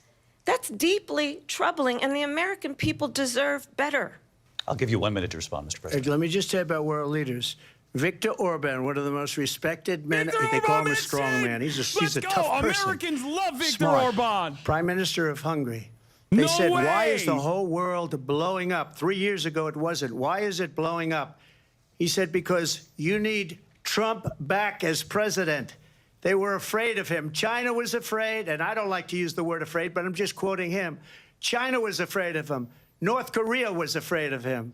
Look at what's going on with North Korea, by the way. He said Russia was afraid of him. I ended the Nord Stream 2 pipeline, and Biden put it back on day one, but he ended the XL pipeline. The XL pipeline in our country, he ended that. But he let the Russians build a pipeline going all over Europe and heading into Germany, the biggest pipeline in the world. Look, Viktor Orban said it. He said the most respected, most feared person is Donald Trump. We had no problems when Trump was president. But when this weak, pathetic man that you saw at a debate just a few months ago, that if he weren't in that debate, he'd be running instead of her. She got no votes. He got 14 million votes. What you did, you talk about a threat to democracy. He got 14 million votes, and they threw him out of office. And you know what? I'll give you a little secret. He hates her. He can't stand her. But he got 14 million votes. They threw him out. She got 0 votes. And when she ran, she was the first one to leave because she failed. And now she's running. I don't understand it, but I'm okay with it because your time is I up. think we're Thank going to you. do very well. We've got a lot more to get to. Turning now to the Israel-Hamas war and the hostages who are still being held. Here we go. Americans Israel among dick them. riding. Vice President Get Harris, ready. in December, you said, quote, Israel has a right to defend itself, but you added, quote, it matters how, saying international humanitarian law must be respected. Israel must do more to protect innocent civilians. You said that 9 months ago. Now an estimated 40,000 Palestinians are dead. Nearly 100 hostages remain. Just last week, Prime Minister Benjamin Netanyahu said there's not a deal in the making. President Biden has not been able to break through the stalemate. How would you do it? Well, let's understand how we got here. On October 7, Hamas, a terrorist organization, slaughtered 1,200 Israelis. She's losing Michigan. Many of them young It's done. people who were simply attending a concert. Women were horribly raped. And so absolutely, I said then, I say now, Israel has a right to defend itself. We would. And how it does so matters. Because it is also true, far too many innocent Palestinians have been killed. Children, mothers. What we know is that this war must end. It must end immediately, That's a and the Trump way line. it will end is we need a ceasefire deal and we need the hostages out. And so we will continue to work around the clock on that. Work around the clock, also understanding that we must chart a course for a two-state solution. And in that solution, there must be security for the Israeli people and Israel, and in equal measure for the Palestinians. But the one thing I will assure you always, I will always give Israel the ability to defend itself, in particular as it relates to Iran and any threat that Iran and its proxies pose to Israel. But we must have a two-state solution where we can rebuild Gaza, where the Palestinians have security, self-determination, and the dignity they so rightly boring deserve. fucking lines, dude. President Trump, how would you negotiate Boo! with Netanyahu Boo! and also You Hamas in suck. order to get the hostages out and prevent the killing of more innocent civilians in Gaza? If I were president, it would have never started. If I were president, Russia would have never, ever, I know Putin very well, he would have never, and there was no threat of it either, by the way, for 4 years, have gone into Ukraine and killed millions of people when you add it up, far worse than people understand what's going on over there. But when she mentions about Israel, all of a sudden, she hates Israel. She wouldn't even meet with Netanyahu when he went to Congress to make a very important speech. She refused to be there because she was at a sorority party of hers. She wanted to go to the sorority party. She hates Israel.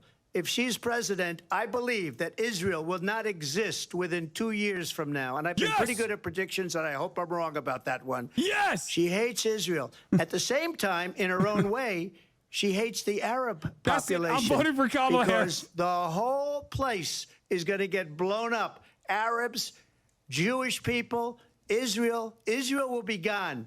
It would have never happened. Iran was broke under Donald Trump. Now Iran has $300 billion because they took off all the sanctions that I had. Iran had no money for Hamas or Hezbollah or any of the 28 different spheres of terror. And they are spheres of terror. Horrible terror. They had no money. It was a big story, and you know it. You covered it very well, actually. They had no money for terror. They were broke. Now they're a rich nation, and now what they're doing is they're spreading that money around. Look at what's happening with the Houthis and Yemen. Look at what's going on in the Middle East. This would have never happened. I will get that settled and He fucked up the I'll get peaceful the dove war line, though. with Ukraine and Russia ended. I think he tried if to I'm angle it. president-elect, I'll get He it tried done to angle it as like he's the before peaceful even candidate. He becoming fucked it up. president. Vice President Harris, he says you hate Israel.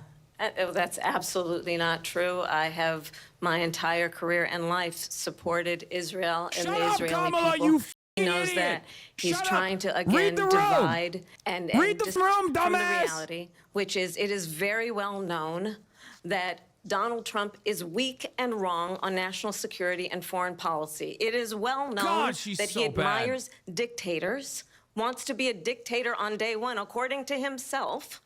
It is well known that he said of Putin that he can do whatever the hell he wants and go into Ukraine. It is well known that he said when Russia went into Ukraine, it was brilliant. It is well known he exchanged love letters with Kim Jong-un. And it is absolutely well known that these dictators and autocrats are rooting for you to be president again because they're so clear. They can manipulate you with flattery and favors. And that is why so many military leaders who you have worked with have told me you are a disgrace. That is why we understand that we have to have a president who is not consistently weak and wrong on Vice national President security, Harris. including the importance of upholding and respecting in highest regard our military. Vice President Harris, thank you. They're the ones, and she's the one that caused it, that's weak on national security by allowing every nation last month for the year, 168 different countries sending people into our country. Their crime rates are way down. Putin endorsed her last week, said, I hope she wins. And I think he meant it, because what he's gotten away with is absolutely incredible. It wouldn't have happened with me. The leaders of other countries think that they're weak and incompetent, and they are. They're grossly incompetent. And I just ask one question.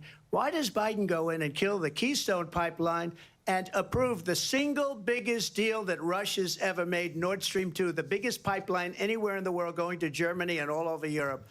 Because they're weak and they're ineffective. And Biden, by the way, President gets paid Trump, a lot of money. Thank you. We have a lot of issues to get to. We'll be right back with much more of this historic ABC News presidential debate from the Holy National Constitution fuck. Center right here in Philadelphia. Back. God damn, what a journey we went on. Yo, Edinger Mentum, you can unmute. Okay. What an insane, what an absolutely fucking insane. Yeah. Okay. Yeah, she didn't bring up that he has the morals of an alley cat. She's throwing. This is I know. Like, She also, did you notice that she didn't say we beat Medicare, which was No. weird because that was a powerful No bar when Joe Biden deployed that one. Or not bring up the immigrant deaths during the abortion question. Classic mistake. I don't know what Yeah. she was thinking. Yeah, I found that very odd. So, okay, right off the jump, really strong start. I will. Yeah. She outperformed my expectations by wide margins. Okay, Yeah, there was a lot of. I was really blown away in the abortion thing. That was legitimately really impressive. Yeah, no, she did a fantastic. Like, she was not doing the classic like Mamala, coconut tree Harris shit at all. Straight to She the hasn't point. laughed. She's hardly laughed at all. She laughed one time. There was a couple moments. I am unimaginably frustrated with the immigration stuff for obvious reasons. Yeah. I think that is like, that's really bad to just leave on the table in general, because Trump is just like getting increasingly insane on this issue. At least point it out. Like, the least You're you so can lucky do. He's been grape-ified. Yeah. Like he's so griped up. Like the way he's talking about the Haitians eating cats. Like I can't believe he just straight up said that.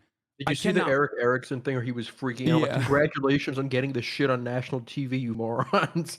Yeah, it is unimaginable. But like honestly, again, it is up to Kamala Harris at that moment. Like you can't rely on David Muir's sexy ass every time to offer you a goddamn lifeline every single moment that the debate is occurring. You know what I mean? And he did. Yeah.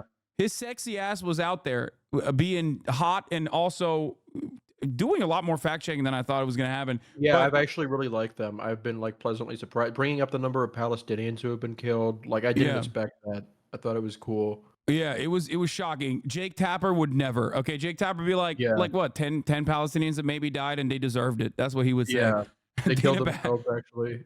Yeah, Dana Bash would be hitting both of them on not being sufficiently pro-Israel. So that is actually shocking, like the decent amount of moderation that's occurring here. But yeah, the Israel dick riding portion was awful. It was disastrous. It was expected. And I think that it will, in my opinion, it will have electoral consequences. I don't know how you feel about that. We could talk about that after the fact. I think that like it's just a larger thing that like with her team's fucked up mindset, because she's kept all the Biden people. They just feel like for some reason they can't ever meaningfully break from Biden. I feel like the ingredients were here for her to have a bad performance. Like a lot of her lines are canned. A lot of the like bait on Trump looks kind of corny and like a non sequitur if he doesn't respond to it. Yeah. But and like he ate it. He ate it every time. Even the Charlottesville one. Like she would do throwaways, bro. She would just like kind of drop random ones in there and he would be like, "Nope, I remember that and I'm going to address it." Which is shocking. Like it is worse than I thought. And I think like the failure point, like he was already shitty even against Joe Biden, if you know, if you recall. But like Joe Biden obviously was cratering so hard that nobody even paid attention to how bad Trump was. Having said that, like you really saw it from the jump. But it absolutely fell apart after the crowd size shit. Like people are leaving your campaigns, I think, was like the pivotal moment of the debate. Because he's been seething. He's been seething. Yeah, he hasn't stopped chirping since then. And I think like a lot of Americans just care about optics overall. And if you were like will this motivate more people to go out and vote for Kamala Harris? I don't know, because like there isn't a lot of like policies past the opening monologue. But overall, I mean, she absolutely looks way more professional. Like she is reminding people how narcissistic Donald Trump is and showing like what a normal president would look like in a way that even Joe Biden wasn't able to do after 2020. So it's just like, I mean, I'm like trying to keep track of like the pulse, like with like just like searching stuff on Twitter. If you search Celtic Shaq, everybody's saying that he looks like Celtic Shaq. They're saying he's an insult to Celtic Shaq. Oh, there it is, it's back. Yeah. Let's see if he can clutch this out. I think it's Joe. Debate tonight. We're going to continue here, and I want to turn to the war in Ukraine. We're now 2.5 years into this conflict. Mr. President, it has been the position of the Biden administration that we must defend Ukraine from Russia, from Vladimir Putin, to defend their sovereignty, their democracy, that it's in America's best interest to do so, arguing that if Putin wins, he may be emboldened to move even further into other countries. You have said you would solve this war in 24 hours. You said so just before the break tonight. How exactly would you do that? And I want to ask you a very simple question tonight. Another Hasanabi line. Ukraine to win this war? I want the war to stop. I want to save lives that are being people being killed by the millions. It's the millions. It's so much worse than the numbers that you're getting, which are fake numbers. Look, we're in for $250 billion. I hate to do this, more, but also the ad break is coming right now. I'm sorry. Because they don't ask Europe, which is a much bigger beneficiary to getting this thing done than we are. They're in for $150 billion less because Biden and you don't have the courage to ask Europe, like I did with NATO. They paid billions and billions, hundreds of billions of dollars when I said, either you pay up or we're not going to protect you anymore. So that's maybe one of the reasons they don't like me as much as they like weak people. But you take a look at what's happening. We're in for 250 to 275 billion.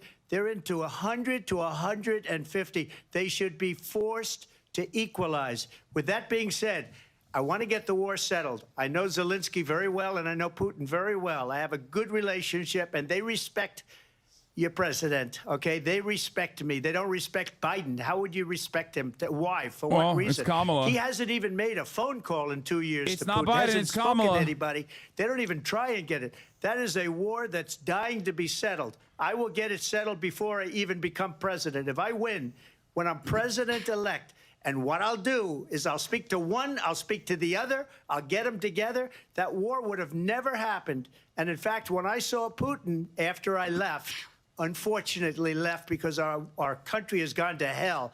But after I left, when I saw him building up soldiers, he did it after I left, I said, oh, he must be negotiating. It must be a good, strong point of negotiation. Well, it wasn't, because Biden had no idea how to talk to him. He had no idea how to stop it. And now you have millions of people dead, and it's only getting worse, and it could lead to World War III. Don't kid yourself, David. We're playing with World War III, and we have a president that we don't even know if he's... Where is our president? We don't even know if he's a president. And just to clarify they here... threw him out of a campaign like a dog. We don't even know. Is he our president? But we have a president, Mr. President, that doesn't know he's alive. Your time is up. Just to clarify in the question, do you believe it's in the U.S. best interests for Ukraine to win this war, yes or no? I think it's the U.S. best interest to get this war finished and just get it done. All right. Negotiate a deal, because we have to stop all of these human lives from being destroyed. I want to take this to Vice President Harris. I want to get your thoughts on support for Ukraine in this moment, but also, as Commander-in-Chief, if elected, how would you deal with Vladimir Putin, and would it be any different from what we're seeing from President Biden? Well, first of all, it's important to remind the former president you're not running against Joe Biden, you're running against me. Oh! I believe the reason that Donald Trump says that this war would be over within 24 hours is because he would just give it up. And that's not who we are as Americans. Let's understand what happened here. I actually met with Zelensky a few days before Russia Trump will look better invaded, on this, I think. tried through force to change territorial boundaries, to defy one of the most important international rules and norms, which is the importance of sovereignty and territorial integrity.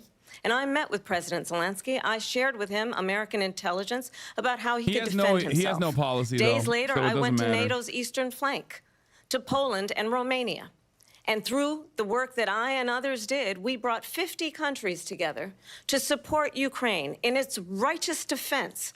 And because of our support, because of the air defense, the ammunition, the artillery, the javelins, the Abrams tanks that we have provided, Ukraine stands as an independent and free country. If Donald Trump were president, Putin would be sitting in Kyiv right now. And understand what that would mean, because Putin's agenda is not just about Ukraine. Understand why the European allies and our NATO allies are so thankful that you are no longer president, and that we understand the importance of the greatest military alliance the world has ever known, which is NATO, and what we have done to preserve the ability of Zelensky and the Ukrainians to fight for their independence. Otherwise, Putin would be sitting in Kyiv with his eyes on the rest of Europe, starting with Poland. And why don't you tell the 800,000 Polish Americans right here in Pennsylvania how quickly you would give up for the sake of favor and what you think is a friendship with what is known to be a dictator who would eat you for lunch. Vice President Harris, thank you. We've heard from both of you on Ukraine tonight. Afghanistan came up in the last hour. I wanted her to respond to something you said earlier, and please, I'll give you a minute here. Putin would be sitting in Moscow, and he wouldn't have lost 300,000 men and women, but he would have been sitting in Moscow. Quiet, please. He would have been sitting in Moscow, much happier than he is right now. But eventually, you know, he's got a thing that other people don't have. He's got nuclear weapons. They don't ever talk about that. He's got nuclear weapons. Nobody ever thinks about that. And eventually, maybe he'll use them, and maybe he hasn't been that threatening, but he does have that. Something we don't even like to talk about. Nobody likes to talk about it. But just so you understand, they sent her to negotiate peace before this war started.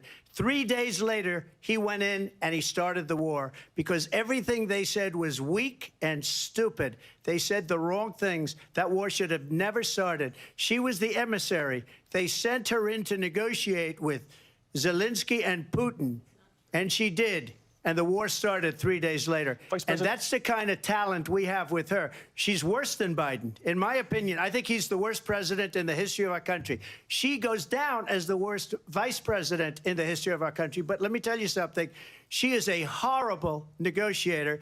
They sent her in to negotiate. As soon as they left, Putin did the invasion. President Trump, thank you. You did bring up something. You said she went to negotiate with Vladimir Putin. Vice President Harris, have you ever met Vladimir Putin? Can you clarify tonight? Yet again, I said it at the beginning of this debate, you're going to hear a bunch of lies coming from this fellow. And that is another one. When I went to meet with President Zelensky, I've now met with him over 5 times. The reality is it has been about standing as America always should, as a leader upholding international rules and norms, as a leader who shows strength, understanding that the alliances we have around the world are dependent on our ability to look out for our friends and not favor our enemies because you adore strongmen instead of caring about democracy.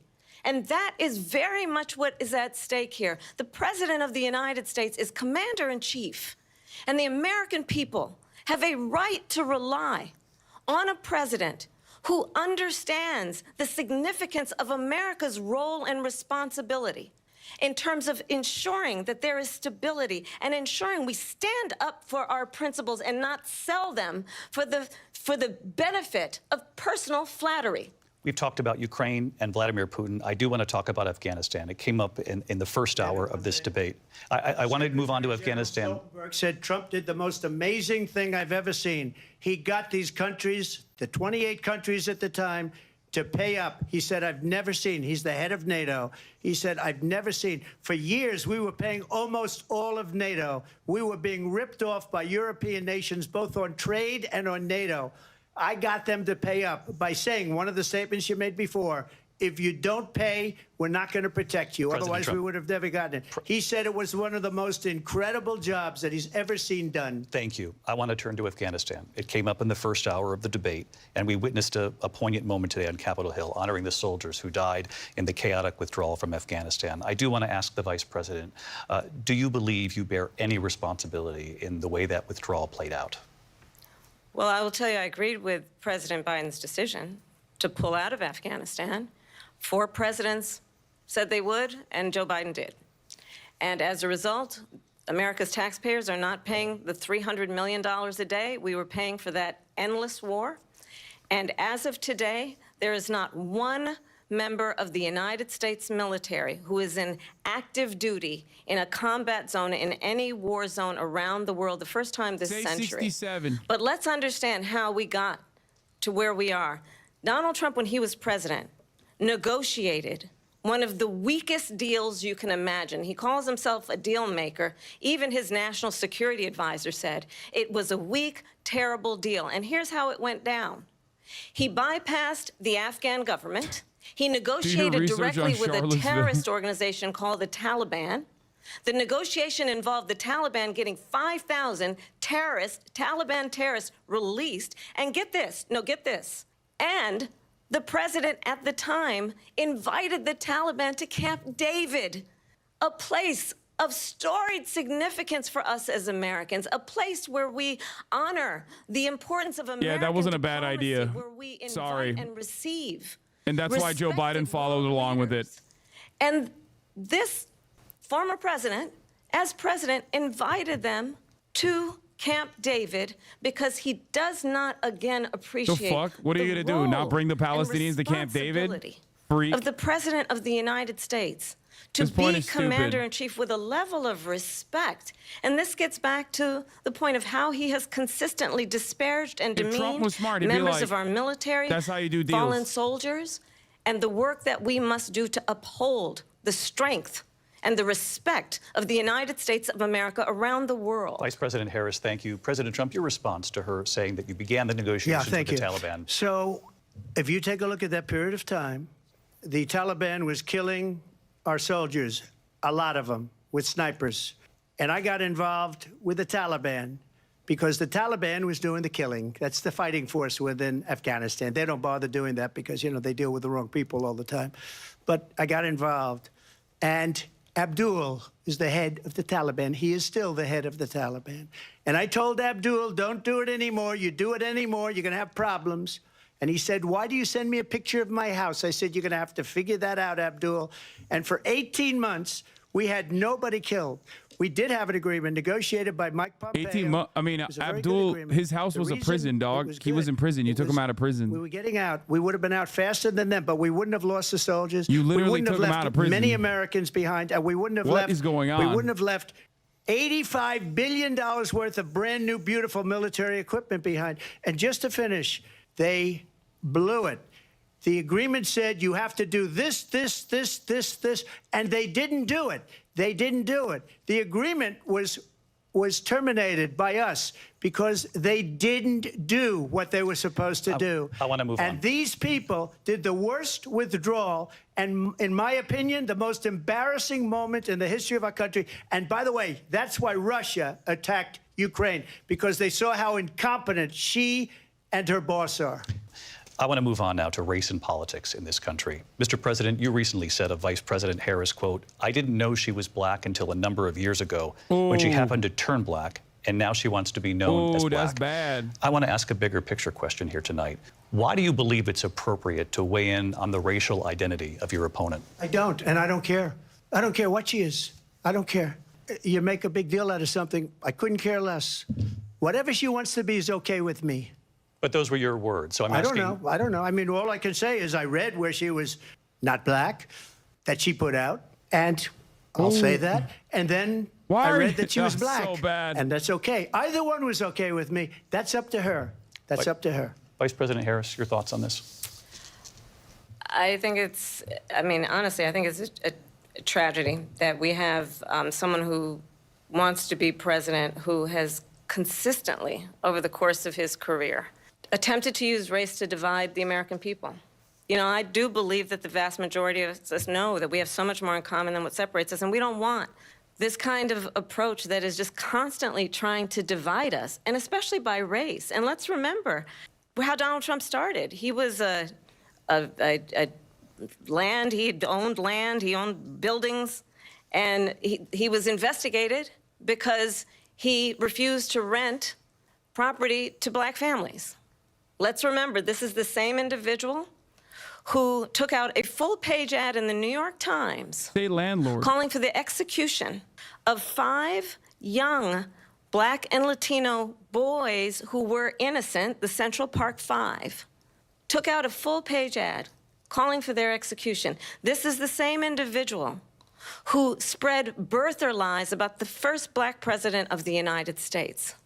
And I think the American people want better than that, want better than this, want someone who understands, as I do, I travel our country. We see in each other a friend. We see in each other a neighbor. We don't want a leader who is constantly trying to have Americans point their fingers at each other. I meet with people all the time who tell me, can we please just have discourse about how we're going to invest in the aspirations and the ambitions and the dreams of the American people, knowing that regardless of people's color or the language their grandmother speaks, we all have the same dreams and aspirations and want a president who invests in those, not in hate and division. Vice President Harris, thank you. Lindsay? President Trump, this is now your 3rd time. This is the most divisive presidency in the history of our country. There's never been anything like it. They're destroying our country, and they come up with things like what she just said. Going back many, many years, when a lot of people, including Mayor Bloomberg, agreed with me on the Central Park 5, they admitted, they said, they pled guilty. And I said, well, if they pled guilty, they badly hurt a person, killed a person ultimately. And if they pled guilty, then they pled, we're not guilty. But this is a person that has to stretch back years, 40, 50 years ago, because there's nothing now. I built one of the greatest economies in the history of the world, and I'm going to build it again. It's going to be bigger, better, and stronger.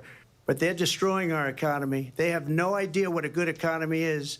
Their oil policies, every single policy. And remember this, she is Biden. You know, she's trying to get away from Biden. I don't know the gentleman, she says. She is Biden. The worst inflation we've ever had. a horrible economy because inflation has made it so bad, and she can't get away with that. Thank you. Your time is up, I Lindsay. want to respond to that, though. I want to just respond briefly. Clearly, I am not Joe Biden, and I am certainly not Donald Trump. And what I do offer is a new generation of leadership for our country, one who believes in what is possible, one who brings a sense of optimism about what we can do instead of always disparaging the American people. I believe in what we can do to strengthen our small businesses, which is why I have a plan. Let's talk about our plans and let's compare the plans.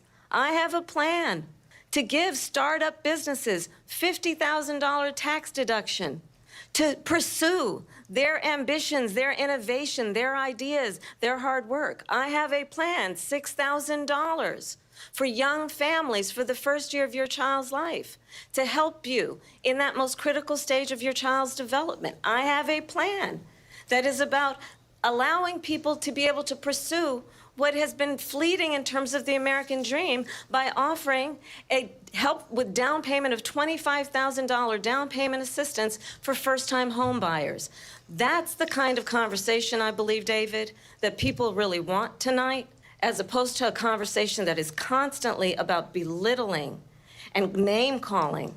Let's turn the page Vice President and move Harris, forward. thank you. Let's turn to policy. President Trump, we have to move on. President Trump. Let's turn to policy, She please. has a plan to defund the police. She has a plan to confiscate everybody's gun. President Trump, she we has do a have to plan move to on to not other allow issues. fracking in Pennsylvania or anywhere else. Okay, thank that's you, Mr. what her President. plan is until just recently. I just need Lindsay, to go ahead. respond No, because Trump, the President former Trump. president has said No, I'm something sorry. twice that I need to No, respond to. I'm sorry. We're I just need going to to move on, respond Vice one President time Harris. to what he has President said Trump, this is multiple now times. your Yes. third time running for president. You have long vowed to repeal and replace the Affordable Care Act, also known as Obamacare. You have failed to accomplish that. You now say you're going to keep Obamacare, quote, unless we can do something much better. Correct. Last month, you said, quote, we're working on it. So tonight, 9 years after you first started running, do you have a plan, and can you tell us what it is? Obamacare was lousy health care, always was. It's not very good today. And what I said, that if we come up with something, and we are working on things, we're going to do it and we're going to replace it. But remember this, I inherited Obamacare because Democrats wouldn't change it. They wouldn't vote for it. They were unanimous. They wouldn't vote to change it. If they would have done that, we would have had a much better plan than Obamacare. But the Democrats came up. They wouldn't vote for it. I had a choice to make when I was president. Do I save it and make it as good as it can be, never going to be great, or do I let it rot? And I felt I had an obligation, even though politically it would have been good to just let it rot and let it go away. I decided, and I told my people, the top people, and they're very good people. I have a lot of good people in that administration. We read about the bad ones. We had some real bad ones, too, and so do they. They have really bad ones. The difference is they don't get rid of them. But let me just explain. I had a choice to make. Do I save it and make it as good as it can be, or do I let it rot? And I saved it. I did the right thing. But it's still never going to be great, and it's too expensive for people. And what we will do is we're looking at different plans. If we can come up with a plan that's going to cost our people, our population, less money and be better health care than Obamacare, then I would absolutely do it. But until then, I'd run it as good as it can be run. So just a yes or no, you still do not have a plan?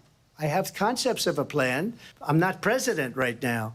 But if we come up with something, I would only change it if we come up with something that's better and less expensive. Oh, and this there are is so concepts bad. and options we have to do that. And you'll be hearing about it in the not-too-distant future. Vice President Harris, in 2017, you supported Bernie Sanders' proposal to do away with private insurance and create a government-run healthcare system. 2 years later, you proposed a plan that included a private insurance option. What is your plan today? Well, first of all, I absolutely support, and over the last 4 years as vice president, private health care options. But what we need to do is maintain and grow the Affordable Care Act. But I'll get to that, Lindsay. I just need to respond to a previous point that the former president has made. I've made very clear my position on fracking. And then this business about taking everyone's guns away. Tim Walz and I are both gun owners. We're not taking anybody's guns away. So stop with the continuous lying about this stuff. As it relates to the Affordable Care Act, understand, just look at the history to know where people stand. When Donald Trump was president, 60 times he tried to get rid of the Affordable Care Act. 60 times. I was a senator at the time when I will never forget the early morning hours when it was up for a vote in the United States Senate. And the late, great John McCain, who you have disparaged as being, you don't like him, you said, at the time because he got caught. He was an American hero. The late, great John McCain, I will never forget that night, walked onto the Senate floor and said, no, you don't. No, you don't. No, you don't get rid of the Affordable Care Act. You have no plan. And what the Affordable Care Act has done is eliminate the ability of insurance companies to deny people with pre-existing conditions. I don't have to tell the people watching tonight, you remember what that was like? Remember when an insurance company could deny if a child had asthma, if someone was a breast cancer survivor, if a grandparent had diabetes? And thankfully, as I've been vice president and we, over the last 4 years, have strengthened the Affordable Care Act, we have allowed for the first time Medicare to negotiate drug prices on behalf of you, the American people. Donald Trump said he was going to allow Medicare to negotiate drug prices. He never did. We did. And now we have capped the cost of insulin at $35 a month. Since I've been vice president, we have capped the cost of prescription medication for seniors at $2,000 a year. And when I am president, we will do that for all people, understanding this is where she could pop off the value way harder, I bring to on the this policy front. is that This is where access to she health gets care undecided, should like be a people who are right on the and couch not to just come a out and vote privilege for of her. those who can afford it. And the plan has to be to strengthen the Affordable Care Act, not get rid of it. Vice Fastest President prologue Harris, thank in terms you. of where Donald Trump stands on that. I want to move to an issue that's important for a lot She made of... a mistake. Number one, John McCain fought Obamacare for 10 years. But it wasn't only him. It were all of the Democrats that kept it going. And you know what? We can do much better than Obamacare, much less money. But He's going to come out for Medicare for all. Private insurance for people, private medical insurance. That's another thing she doesn't want to give. People are paying privately for insurance that have worked hard and made money, and they want to have private. She wants everybody to be on government insurance where you wait 6 months for an operation that you need immediately. President Trump, thank you. We have another issue that we'd like to get to that's important for a number of Americans, in particular younger voters, and that's climate change. President Trump, with regard to the environment, you say that we have to have clean air and clean water. Vice President Harris, you call climate change an existential threat. The question to you both tonight is, what would you do to fight climate change? And Vice President Harris, we'll start with you. 1 minute for you each. Well, the former president had said that climate change is a hoax. And what we know is that it is very real. You ask anyone who lives in a state who has experienced these extreme weather occurrences, who now is either being denied home insurance or it's being jacked up. You ask anybody who has been the victim of what that means in terms of losing their home, having nowhere to go. We know that we can actually deal with this issue. The young people of America care deeply about this issue. And I am proud that as vice president over the last 4 years, we have invested $1 trillion in a clean energy economy, while we have also increased domestic gas production to historic levels. We have created over 800,000 new manufacturing jobs while I have been vice president. We have invested in clean energy to the point that we are opening up factories around the world. Donald Trump said he was going to create manufacturing jobs. He lost manufacturing jobs. And I'm also proud to have the endorsement of the United Auto Workers and Sean Fain, who also know that part of building a clean energy economy includes investing in American-made products, American automobiles. It includes growing what we can do around American manufacturing and opening up auto plants, not closing them like happened under Donald Trump. Vice President Harris, thank you. That didn't happen under Donald Trump. Let me just tell you, they lost 10,000 manufacturing jobs this last month. It's going, they're all leaving. They're building big auto plants in Mexico, in many cases owned by China. They're building these massive plants, and they think they're going to sell their cars into the United States because of these people. What they have given to China is unbelievable. But we're not going to let that. We'll put tariffs on those cars so they can't come into our country, because they will kill the United Auto Workers and any auto worker, whether it's in Detroit or South Carolina or any other place. What they've done to business and manufacturing in this country is horrible. We have nothing because they refuse. You know, Biden doesn't go after people because supposedly China paid him millions of dollars. He's afraid to do it. Between him and his son, they get all this money from Ukraine. They get all this money from all of these different countries. Dude, And then you wonder, why every he's loyal Trump to take this is a one, that one, conspiracy, Ukraine, China. unfounded. Why is he? Why did he get $3.5 million from the mayor of Moscow's wife?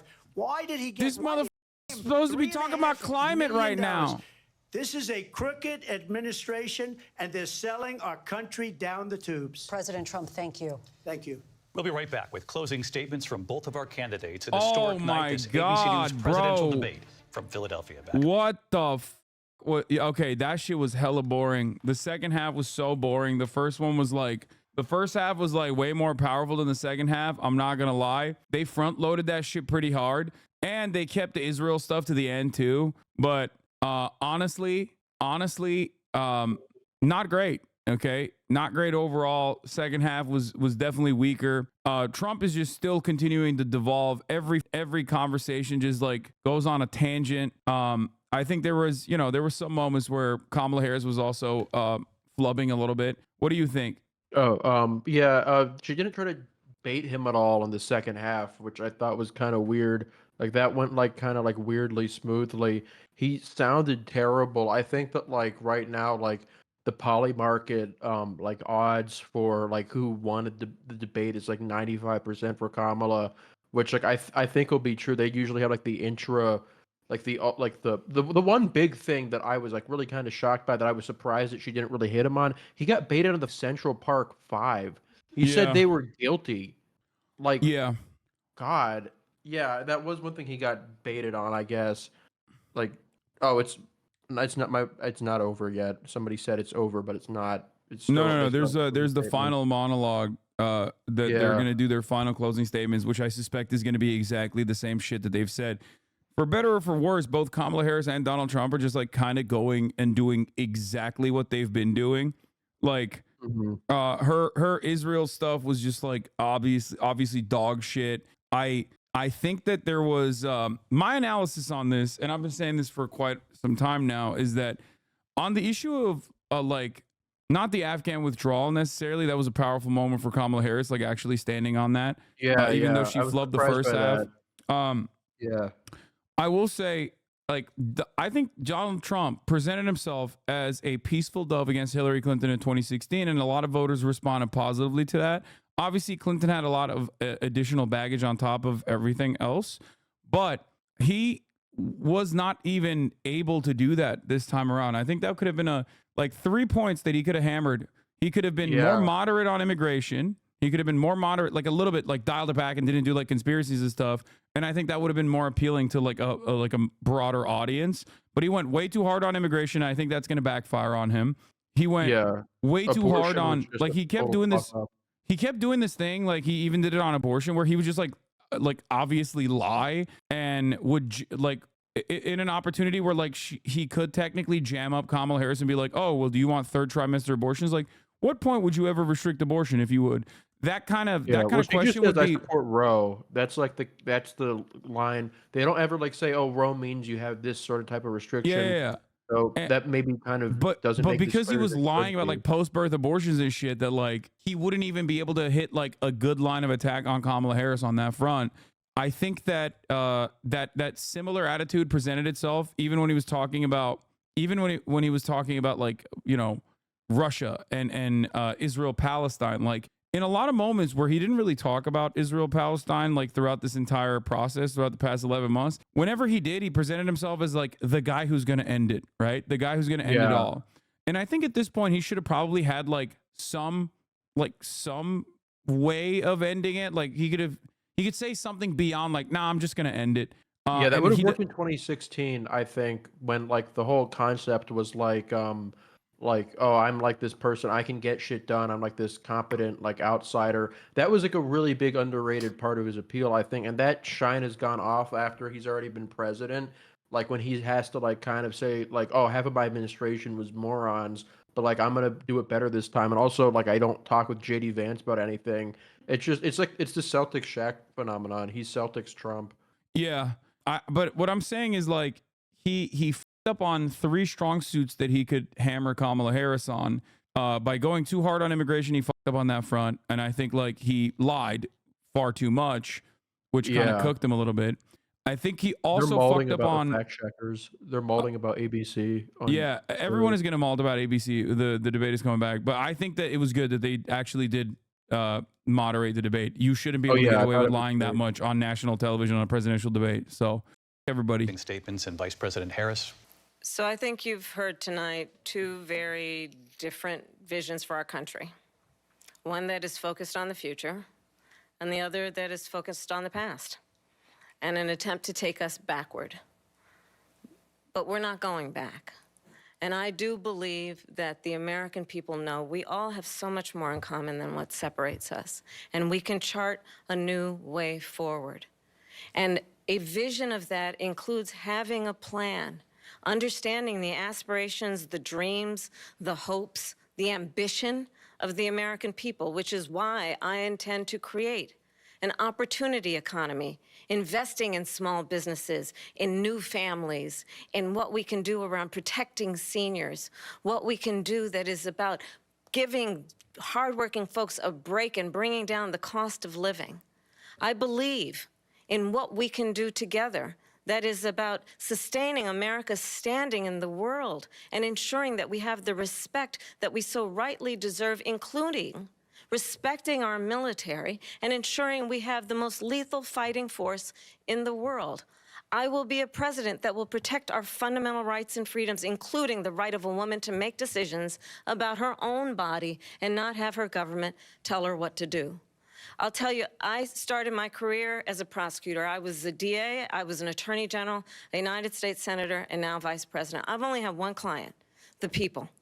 And I'll tell you, as a prosecutor, I never asked a victim or a witness, are you a Republican or a Democrat?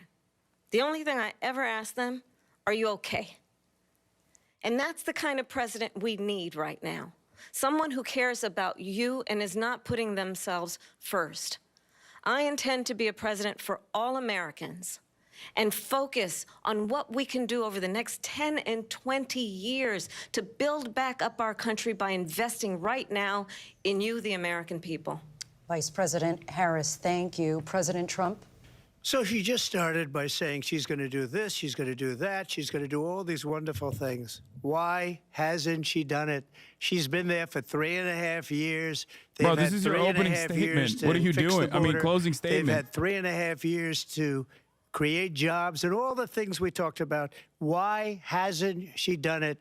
She should leave right now, go down to that beautiful White House, go to the Capitol, get everyone together and do the things you want to do, but you haven't done it, and you won't do it because you believe in things that the American people don't believe in.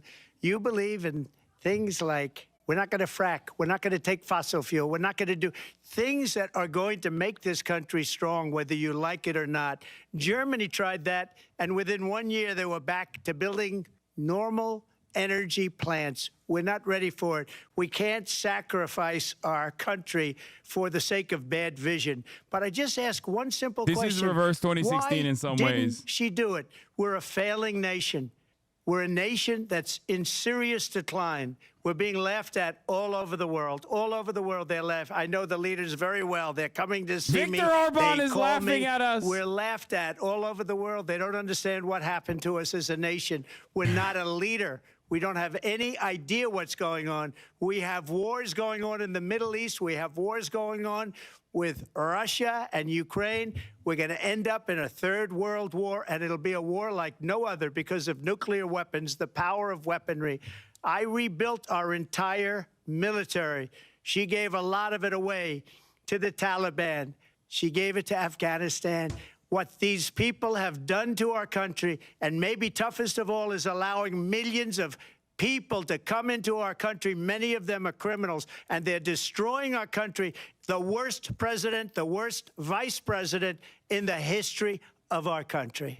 President That's your Trump, closing thank statement? you. And that is our ABC News presidential debate from here in Philadelphia at the National Constitution Center. I'm Lindsay Davis. And I'm David Muir. Thank you for watching here in the U.S. and all over the world, and from all of us here at ABC News. That was ass!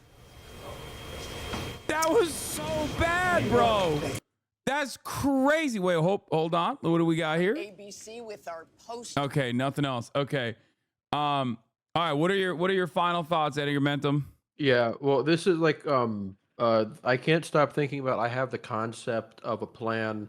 I don't think that she necessarily like did what I felt like she needed to do, which is like really defining who she is beyond kind of like platitudes and sort of just like general kind of concepts and also just rampant hawkery.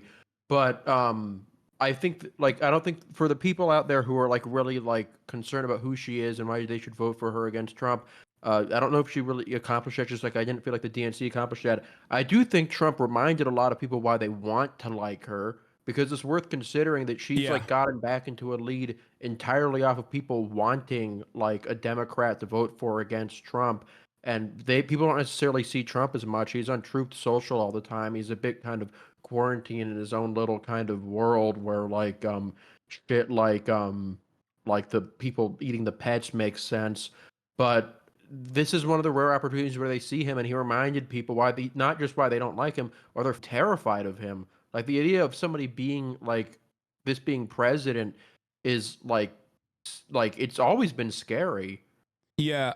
So, couple things. One, we have some undecided voters immediately that were being focus grouped, and under 30 from Michigan, Jonah says, "I don't know what he's talking about in terms of his false claims that immigrants are eating pets in Springfield, Ohio."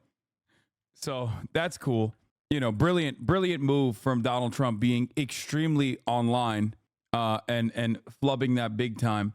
One thing I will say is this. I think you and I will both agree that the American population has already made up their minds on Donald Trump. Maybe he can eke out tweak the margins a little bit with like young men, conspiratorial minded people that don't actually show up on polls, right? Like he's had the capacity to do this before.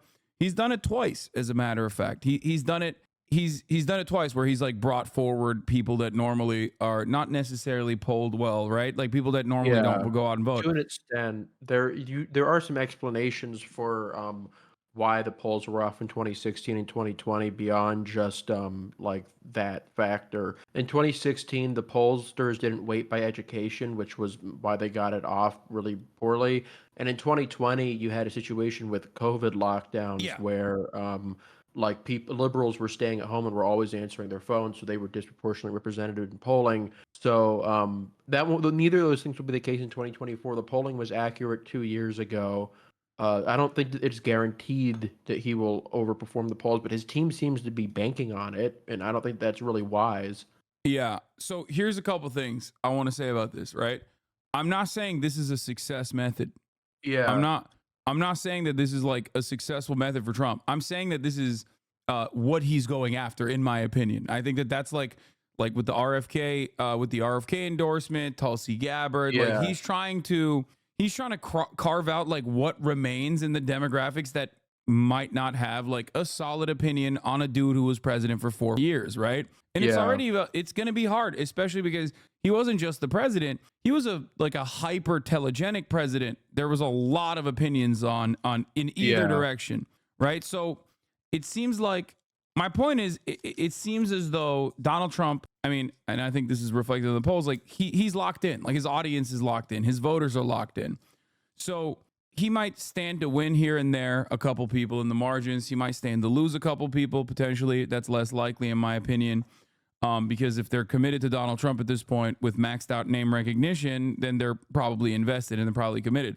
It seems to me like Kamala Harris was looking to, like you said, show who she is to a broader audience of voters who might have voted for Joe Biden or might have historically voted for the Democratic Party or is going to vote for the first time ever, but aren't necessarily enthusiastic about going out and voting for Kamala Harris. And on that front, I think she absolutely showed herself as like a reasonable adult, what like the Biden team thought Biden would be able to do. And he obviously failed to do so because his brain was leaking out of his ear. But in terms of like activating a lot of those people, I think you have to meet them where they're at, recognize their material conditions, recognize the problems that they're experiencing, and offer them like a decisive policy prescription, a solution to their problems. And I think personally, she didn't do that much. No, There I were don't moments. think so either. Yeah, there were a lot of moments, I think, where she could have done that, especially when they were talking about healthcare. Like, that's such a gimme. Trump is literally chirping. Trump is chirping about how Kamala Harris wants to give everyone healthcare. Like, that's concepts of a plan. And she's just sitting there, like, shaking her head furiously, like, no, I don't want Medicare for all, I promise. I don't want to support the thing with 60% approval. And it's like, you're so stupid. This is like another Israel-style situation where she is directly at odds with the broader electorate, okay? Yeah. Like, directly at odds. Like, remove your head from your ass. Okay, Waltz is on ABC. All right, people want me to hear what Waltz had to say. Let's tune in to see what he has to say. Certainly, and you couldn't get any different than this. The reinstitution of Roe versus Wade, what was the law of the land for 52 years. You saw this in there, and him pushing back to the states, she's exactly right. It's people like Amanda in Texas, which everybody saw on the stage in Chicago, nearly bleeding out, having sepsis twice because she can't get the care. She's been absolutely clear on this. Everything Donald Trump said, that is untrue. The clarity of this is Roe. When you have Roe, you have the protections in place where women make their own decisions with their health care providers, not Donald Trump. Okay, thanks so very much for joining us, Governor Waltz. John? And we have the other side of the ticket. We have Senator J.D. Vance. Oh, Donald shit, Trump's we got to see running this mate, one. joining us now. Senator Vance, fucking thank you for joining loser. us. Thanks, Sean. Appreciate it. So I want to get to one part in the debate where you came up. Donald Trump was asked if he would veto a national abortion ban. So ruthless he to didn't him. answer the question, suggested He deserves it.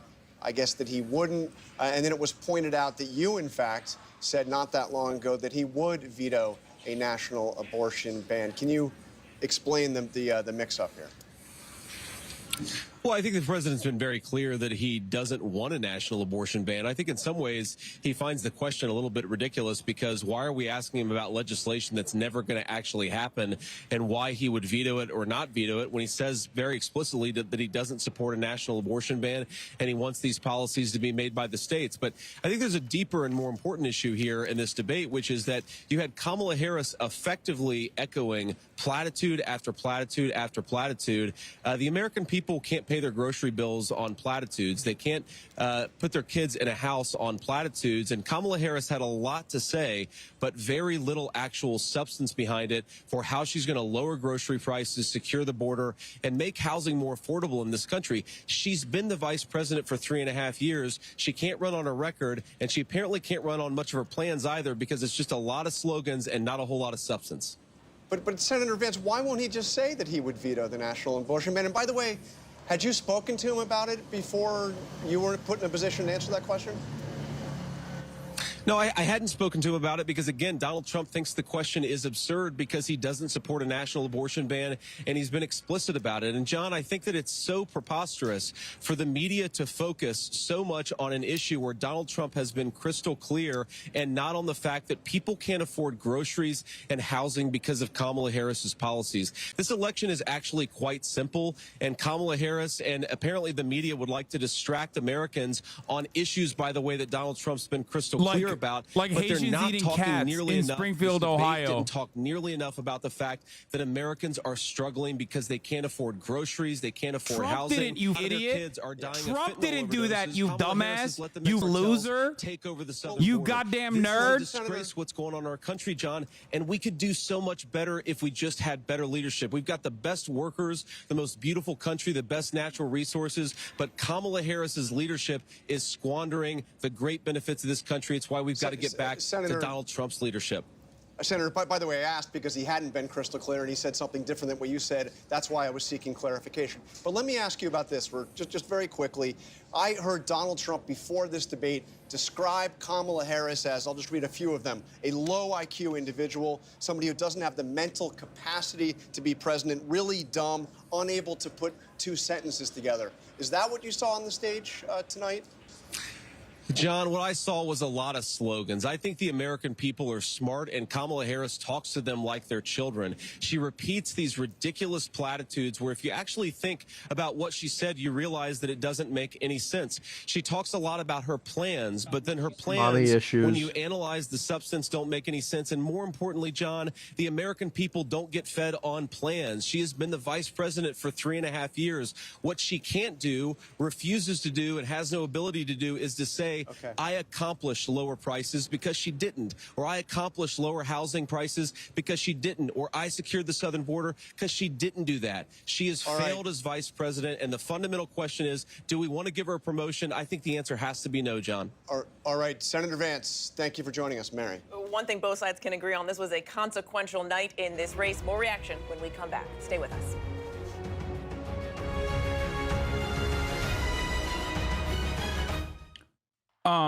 I said if the goal for tonight was to simply demonstrate for the Harris campaign was to simply demonstrate competency and remind people how narcissistic and incompetent Trump is. She put up LeBron numbers, but the goal tonight was to also get voters enthusiastic about voting for Harris. On that front, progressive policies would help. I said 8.5 out of 10.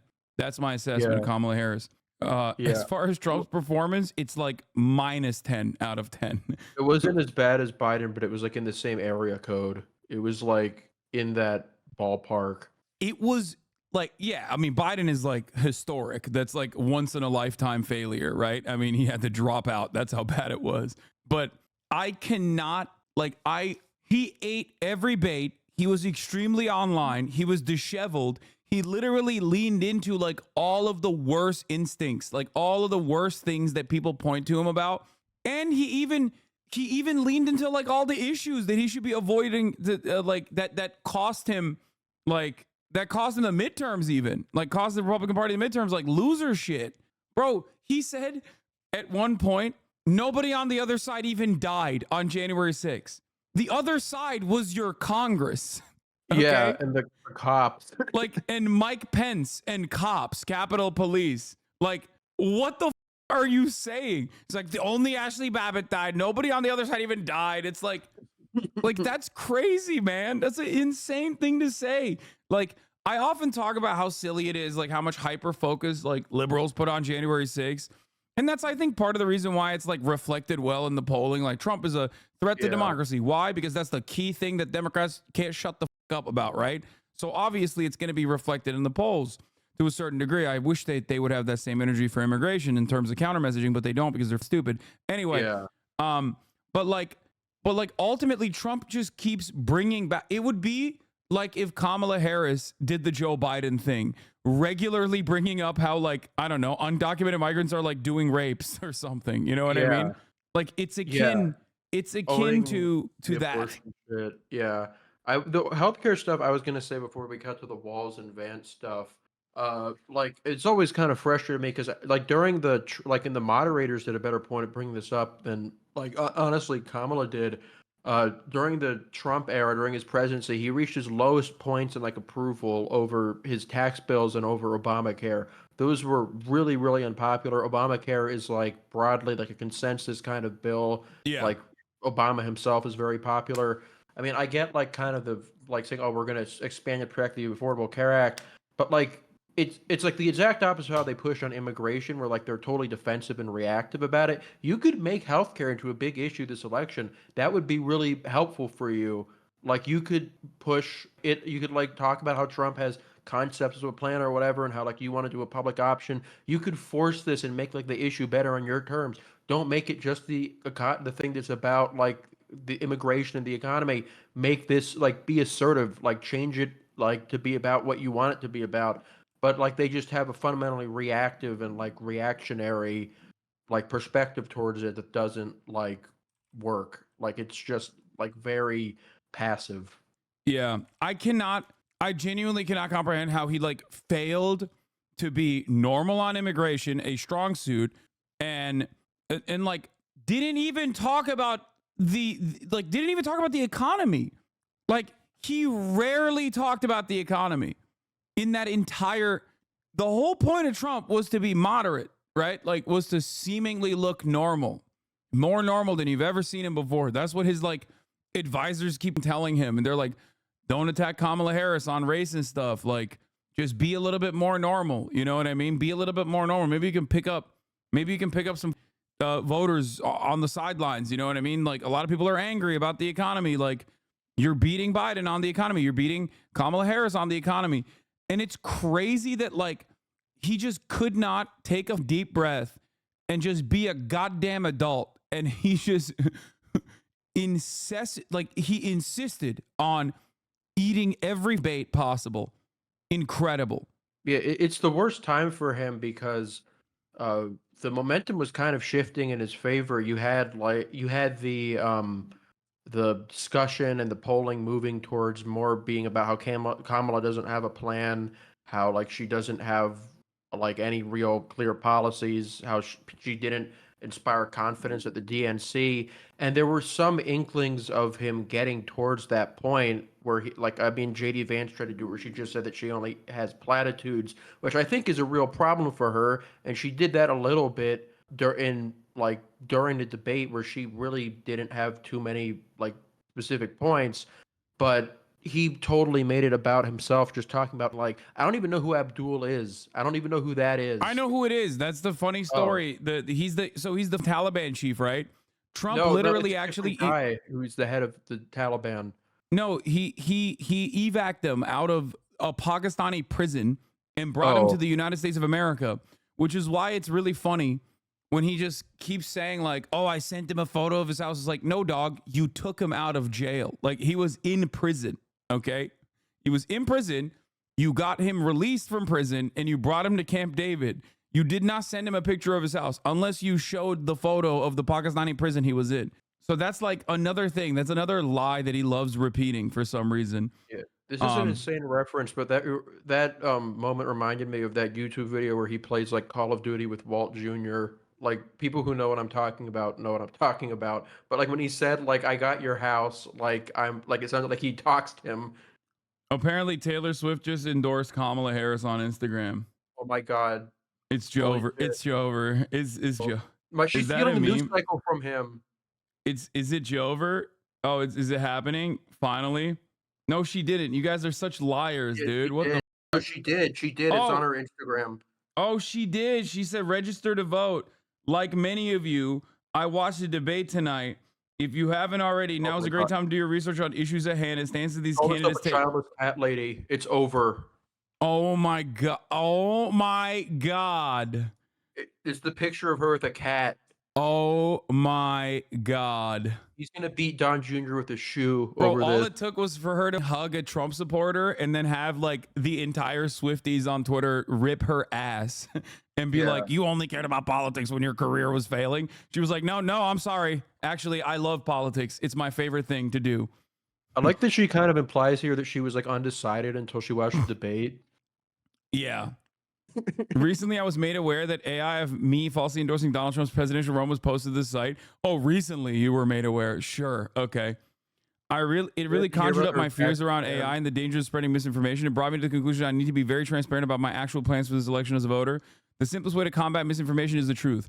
I will be casting my vote for Kamala Harris and Tim Walz in the 2024 presidential election.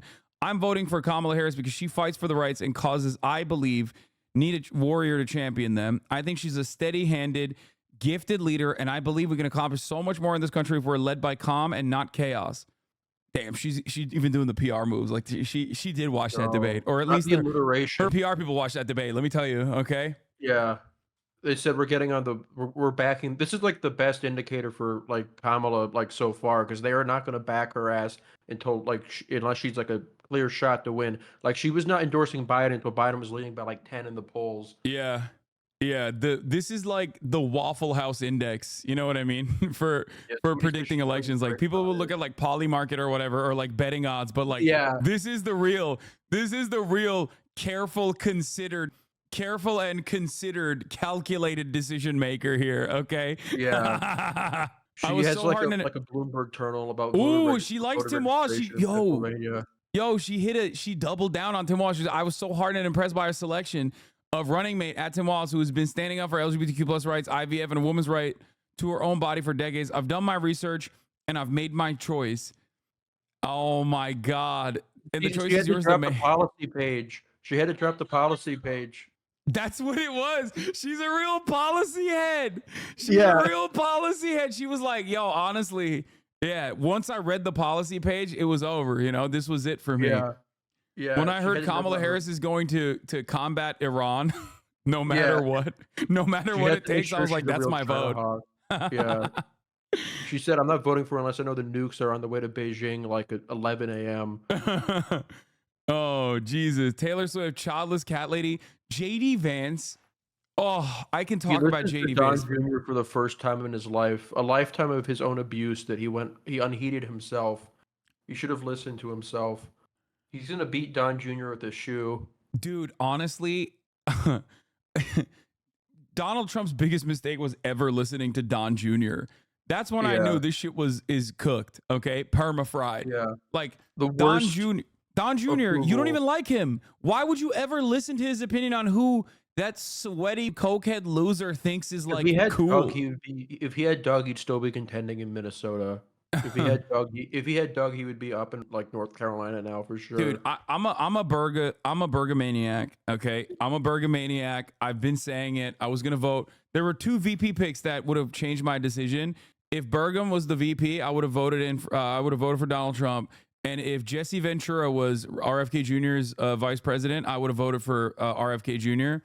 They both f***ed up. They could have gotten my Remember vote. the Jesse Ventura Green candidate like rumors in 2020? Yeah, I but wanted he's- that so badly. Yeah, but he gets libbed up. Like he endorsed a duopoly. He endorsed the Democrats. He really did. Yeah, he really did. He was like, I'm really excited for a woman to vote for a woman in the White House. I was like, damn, Jesse, what the It wasn't even like, oh, I'm like, oh, these guys are like the lesser of two evils. He went like full like DNC, like talking points. He was talking like a line on. Yeah, a lot of our old heads have fallen. Yeah.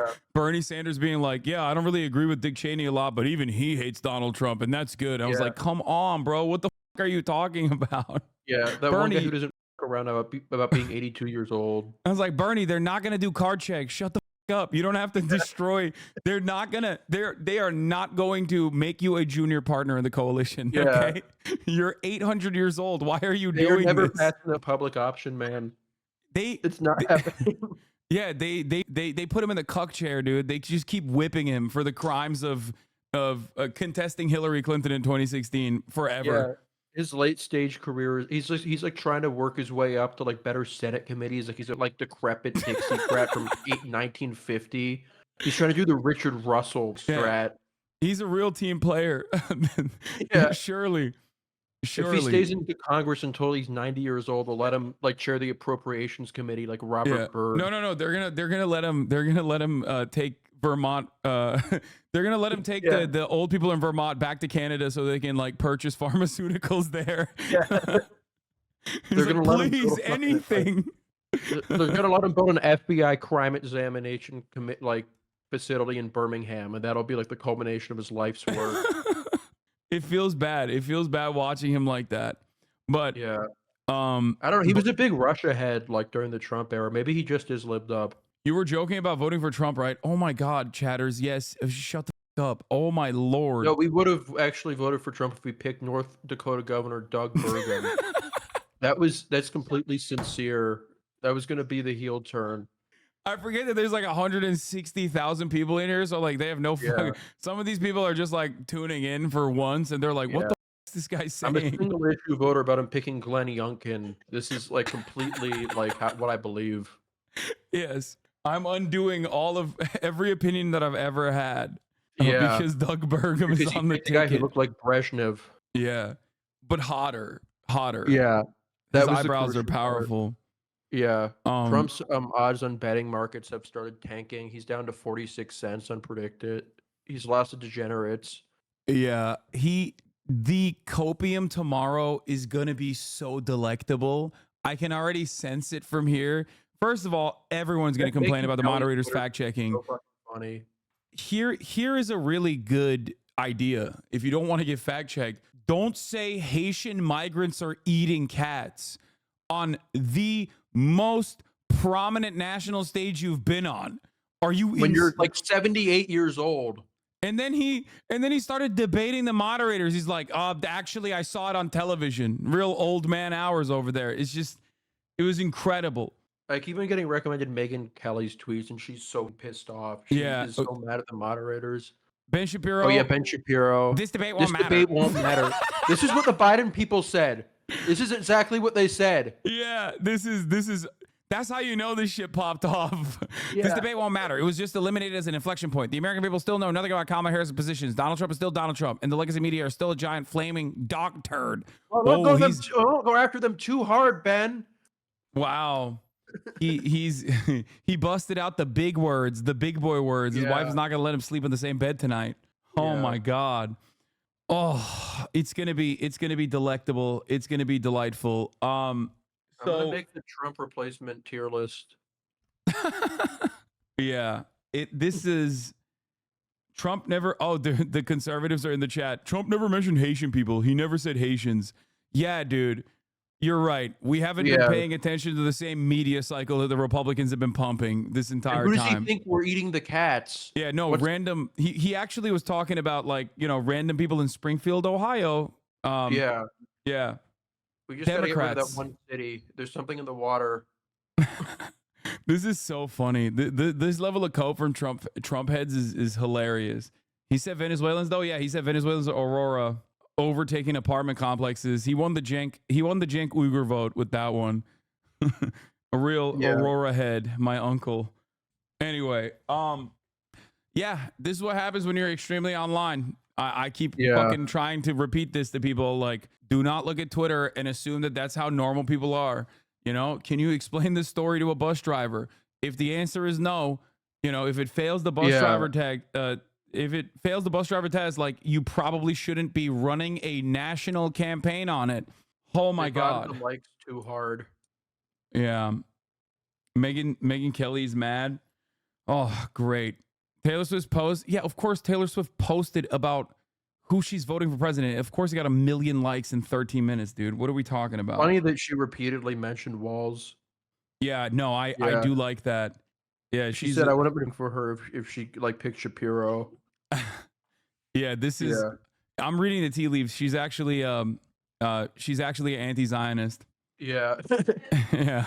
She wants Kamala to go off the ticket and be replaced with Walls. And Walls would be up by 10. I don't give a.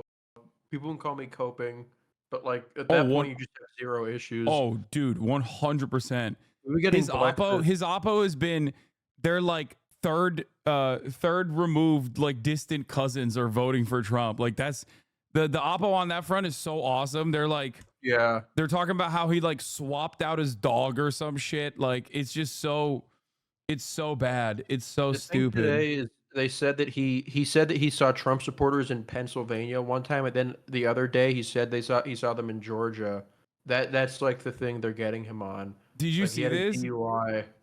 Trump just posted literally 2 minutes ago, insider paper poll from Twitter on his Truth Social. Poll, Trump v. Harris, who won the presidential debate? 78% said Donald Trump. 23 hours remaining on the poll. Have the live reaction polls come out yet? Oh, no, it hasn't yet. I thought, Red Eagle Politics, I thought he said that, 75% said that she won. It was just him trying to expectation set by saying that the CNN poll would say that, which the CNN polls actually have been pretty, predictive in the past. People forget this, but Hillary actually, saw a big surge after she beat Trump in the first debate in 2016. So these things can matter, especially in a race as tight as this one. Yeah, like I said, Kamala decisively won tonight, decisively. Yeah. That's not a question. But obviously this is always a matter of how close the polls will be. And in terms of proving herself as someone who can meet Donald Trump, she will get a lot of clout off of this too. The media will go crazy over it. Yes, I'm running the 3-minute ad break now. Okay, calm down. Yeah, you can, avoid those ads if you subscribe, chat. You already know. Here's the 3-minute ad break now. But overall, like I said, I think, this is there's a phenomenal opportunity here to like legitimately push for decent policies and deliver majorly for the Democratic Party. If the Democratic Party was even remotely interested in being like a competent party that is not completely in the pocket of corporate interests, and actually wanted to, go back to like a New Deal style Democratic Party, which they're not. Yeah. I know that they're not. I'm not being silly about Except this. for Whitler. Okay, sure. But yeah, whatever. Yeah.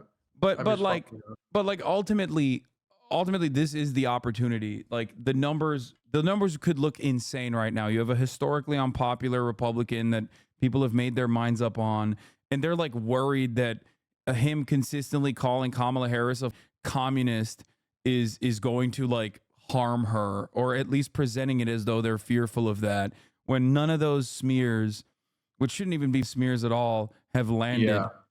It's so She tried to stupid. go after her and her dad, her cool ass dad. Yeah, I know. Yeah, I mean, it was insane, bro. Yeah, she wants to do transgender operations on illegal aliens who are in prison. Like, I think he saw Frank Zappa line. No, I think he saw the K-File post. So that's gonna be like the Trump world's like gotcha. They always love getting one of those. Like, what Trump will say something that comes across as like very unhinged, and then like they'll be like, it was actually true, sweetie. And they'll run with that. That was like a gimme for them, I guess. But yeah, it's actually Andrew K-File. Andrew K-File's like original reporting from like 2019, I think. Fact checking online said it was misleading and not false. Lol. Yeah, exactly. It's not technically false, I'm pretty sure.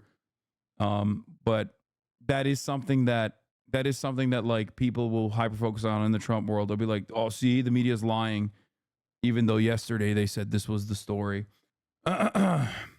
Okay. Well, all right. Any last words before I let you go? Yeah, I mean, I'm just waiting to see the live reaction polls. I mean, I don't think I think basically the summary is that Kamala's trying to run the Biden campaign instead of a campaign. I'm not ending the broadcast chat. Sorry. Yeah. It's 11 p.m. for me. So but she's trying to run the Biden campaign. She's doing it relatively well. I think that a lot of the stuff that it's like she's able to do the basic stuff that Biden couldn't. Will this resolve like the big kind of looming question of what she stands for? Probably not. Does she need to resolve that? Maybe she doesn't need to resolve that. I wrote an article on my newsletter earlier today. I think that her campaign really does need to get real and does need to start addressing these actual concerns and does need to start running more substantial stuff instead of just really scripted platitudes. I mean, the spot run thing actually did kind of land for me because that's kind of correct. She does just say good stuff is good all the time. The full Chiron for Taylor Swift endorses Kamala Harris. Of course. But she, even with all of this, even with the DNC that really put her worst, the worst version of her on display, she's still leading in more than enough states to get 270 electoral votes. Tim Miller says, just spoke with Lindsey Graham in the spin room. He said the debate team should be fired and Trump was unprepared. Disaster. Yeah, it was Matt Gaetz and Tulsi Gabbard. I mean, Laura Loomer. Laura Loomer was there? Yeah. I saw he brought her. I didn't know if she was part of the team. I don't know if she was part of the team or not, but I'm still going to lie and say, turns out hanging out with Laura Loomer wasn't the best idea. No, I get it. I get it. He was at least hanging out with her, yeah. No, as soon as I saw her coming out, as soon as I saw her ugly ass walk out of that plane, I was like, oh, this is going to be a fun night. I thought he was going to be kind of boring. I thought he was going to be kind of boring and not have that same energy, which I thought maybe that would play well into, is Trump a moderate now type shit that the media loves repeating, Van Jones. But nope. As soon as I saw Laura Loomer, I was like, oh, shit's going to be awesome tonight. He's going to say some unhinged ass bullshit. And he did. Yeah, and he did. Laura was like, Mr. President, sir, please talk about the dogs and cats that the Haitian migrants are eating. And he was like, that's a great idea. Thank you, Laura. Facebook. They are making so many memes about that so quickly. That and Abdul, they think that's the funniest shit ever. Yeah, I don't know. I don't know what the was happening there. Like I just don't understand how he has like, did he look at DeSantis's team and go, "That's great. We should do Kamala called for a second debate. Oh, Kamala already asked for it. Wait, Yeah. It was 12 minutes ago. Yeah, Kamala Harris asked for it, but I don't think Trump is gonna do it. No, he's gonna say they're biased. Yeah, he's gonna say, yeah, you're right about that. I saw your tweet. Like, he's gonna say how biased the moderation team was, and that's why he's not gonna do it. But then that opens him up for a line of attack, where they could just be like, he's a coward, he's running away. Yeah, people. Red Eagle Politics is saying, "Oh, like I thought that he did so badly in the debate against Hillary, but he won anyway." He would have lost that thing if the Comey letter didn't come out. Kamala's not getting the Comey letter. Like, good luck, man. Yeah, the Ingram says if she's asking for another debate, they don't think she won this debate. They would be saying, "Mic drop, we're done." They don't think that she's in a position right now to win this race. No, I think it was a gimme. That's why. I think they saw how easy this shit was. It was easy street, and they were like, "Oh, let's do that again, please. Let's do that every weekend." Oh, Caitlin Clark liked the post where Taylor Swift endorsed Kamala. Caitlin Clark endorsement incoming. Angel Reese is going to back Trump now. Oh, dude, they are. I mean, they already had secured the white woman vote. That's like, now it's permanent. It's perma-locked. Mm-hmm. There was a really funny tweet that I wanted to share with you. I think one of the Aiden Updates accounts said that like Kamala Harris is trying to appeal to the youth by using youth slang, because she said families with young children need to afford a crib, need to buy a crib. A crib? No, they literally they thought that like no. The Aiden Ross child care is one of the 3 issues they've let her talk about. So like that was like in a literal sense. Yeah. See, but that's the annoying thing is like when she does actually have like a coherent policy point that is like objectively popular, and then Trump is asked about what he would do on that front, he has nothing. Like even for that reason, like if you want to watch Trump flail around, just like put policies out there and be like, this is another thing that we're gonna do, so we can sit there and talk about how like if Kamala Harris gets elected, everyone will have health care. Oh, it was Aiden who We said know it. that young families need support to raise their children, and I intend on extending a tax cut for those families of $6,000, which is the largest child tax credit that we have given in a long time, so that those young families can afford to buy a crib, buy a car seat, buy clothes for their children. My passion, one of them, is small businesses. I was actually, my mother too expensive. Oh, never mind. It wasn't Aiden who was saying it. It was the Aiden Update account. Kamala Harris has already started the debate by incorporating slang into her speech. Crying emoji. God, these guys, thank God they will never be able to find a polling station. You know what I mean? Like, and They're too young to vote anyways. They're also ineligible to vote. Yeah. Like, luckily. Holy shit. Like, contextually, how the fuck do you hear that and think like, oh, she was using slang for house and not like a baby's crib? Yeah. That's so stupid.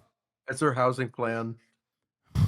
Oh my God, the Facebook libs are going so crazy, like over the Taylor Swift endorsement. Oh, this is for how sure. I keep my what? Oh, for sure. For sure. Mm-hmm.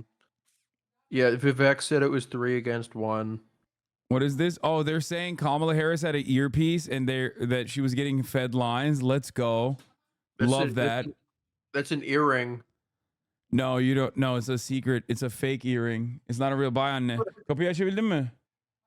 Okay. No, it's not a real earring. It's a fake earring that is getting.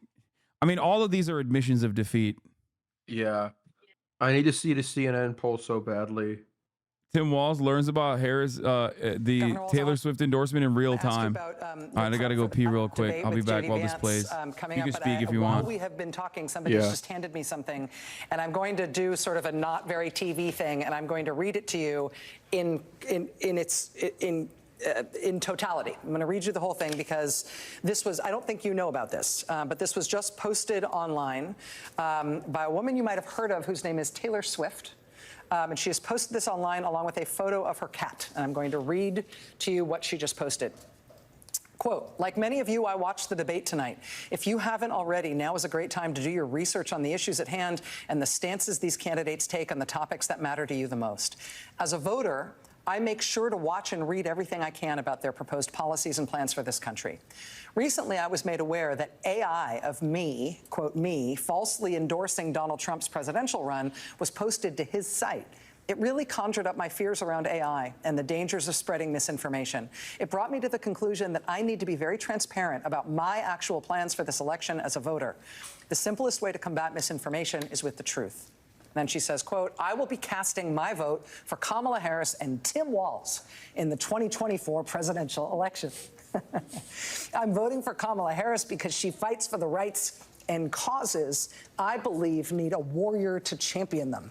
I think she is a steady-handed, gifted leader, and I believe we can accomplish so much more in this country if we're led by calm and not chaos. I was so heartened and impressed by her selection of running mate Tim Walz, who has been standing up for LGBTQ+ rights, IVF, and a woman's right to her own body for decades. I've done my research, and I've made my choice. Your research is all yours to do, and the choice is yours to make. I also want to say, especially to first-time voters, remember that in order to vote, you have to be registered. I also find it's much easier to vote early. I will link where to register and find early voting dates and info in my story. With love and hope, he's like, Taylor I'm about Swift, to be the vice president. Signed, childless cat lady. I have to get your response to that, Mr. Governor. All those things, I am incredibly grateful, first of all, to Taylor Swift. I say that also as a cat owner, a fellow cat owner. Look, Swifties, you heard it. We know that it's there. That was eloquent, and it was clear. And that's the type of courage we need in America to stand up. We've seen it out of those Republicans who were at the DNC. We've seen it out of women who would like to have their own personal lives kept personal, but are forced to go out there because they nearly died because they can't get abortion services in a pregnancy. And now you have somebody like Taylor Swift coming out, making that very clear. This would be the opportunity, Swifties. KamalaHarris.com. Get on over there. Give us a hand. Get things going. God damn. Wait, Trump is on ABC? Oh, no. He's licking his wounds? No shot. Oh, no. Oh, my God, he is. We're looking at polls. We're looking at polls. The worst poll that we've had was 71 that I see. 71% to like 24 or 25%. Well, we'll look at it. But all right, Whit. So if you still have me, he's walked a little bit away from our camera. Now he's at the edge there. You won't be able to hear him well. But one of the things you did hear was a question just asked by our Catherine Folders asking, why not commit to another debate if you believe that you won? He said he believes he won this debate. But then he was also asked, why be here in the spin room spinning about this debate if it's a debate that you believe was a clean win? We're going to try to get you as close as we can it's over. to It's Donald over. Trump. But I don't think you're going to be able to hear. Let me try to get my mic in there and see if you can hear Whit if you're still going through my camera here. Yeah, we're listening. Let's see what we can hear. Before I go, did I mention that he looked like complete great shit? debates.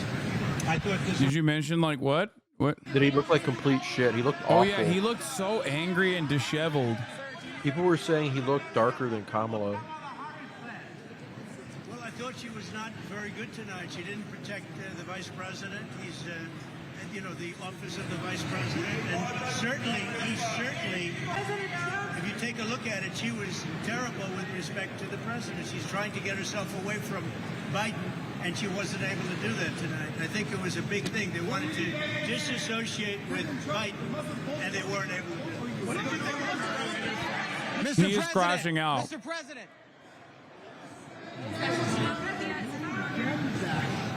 This is the closest you can get to a crash out. Yeah, I have nothing to do with Project 24. What do you think of the moderator's fact checking used throughout the debate?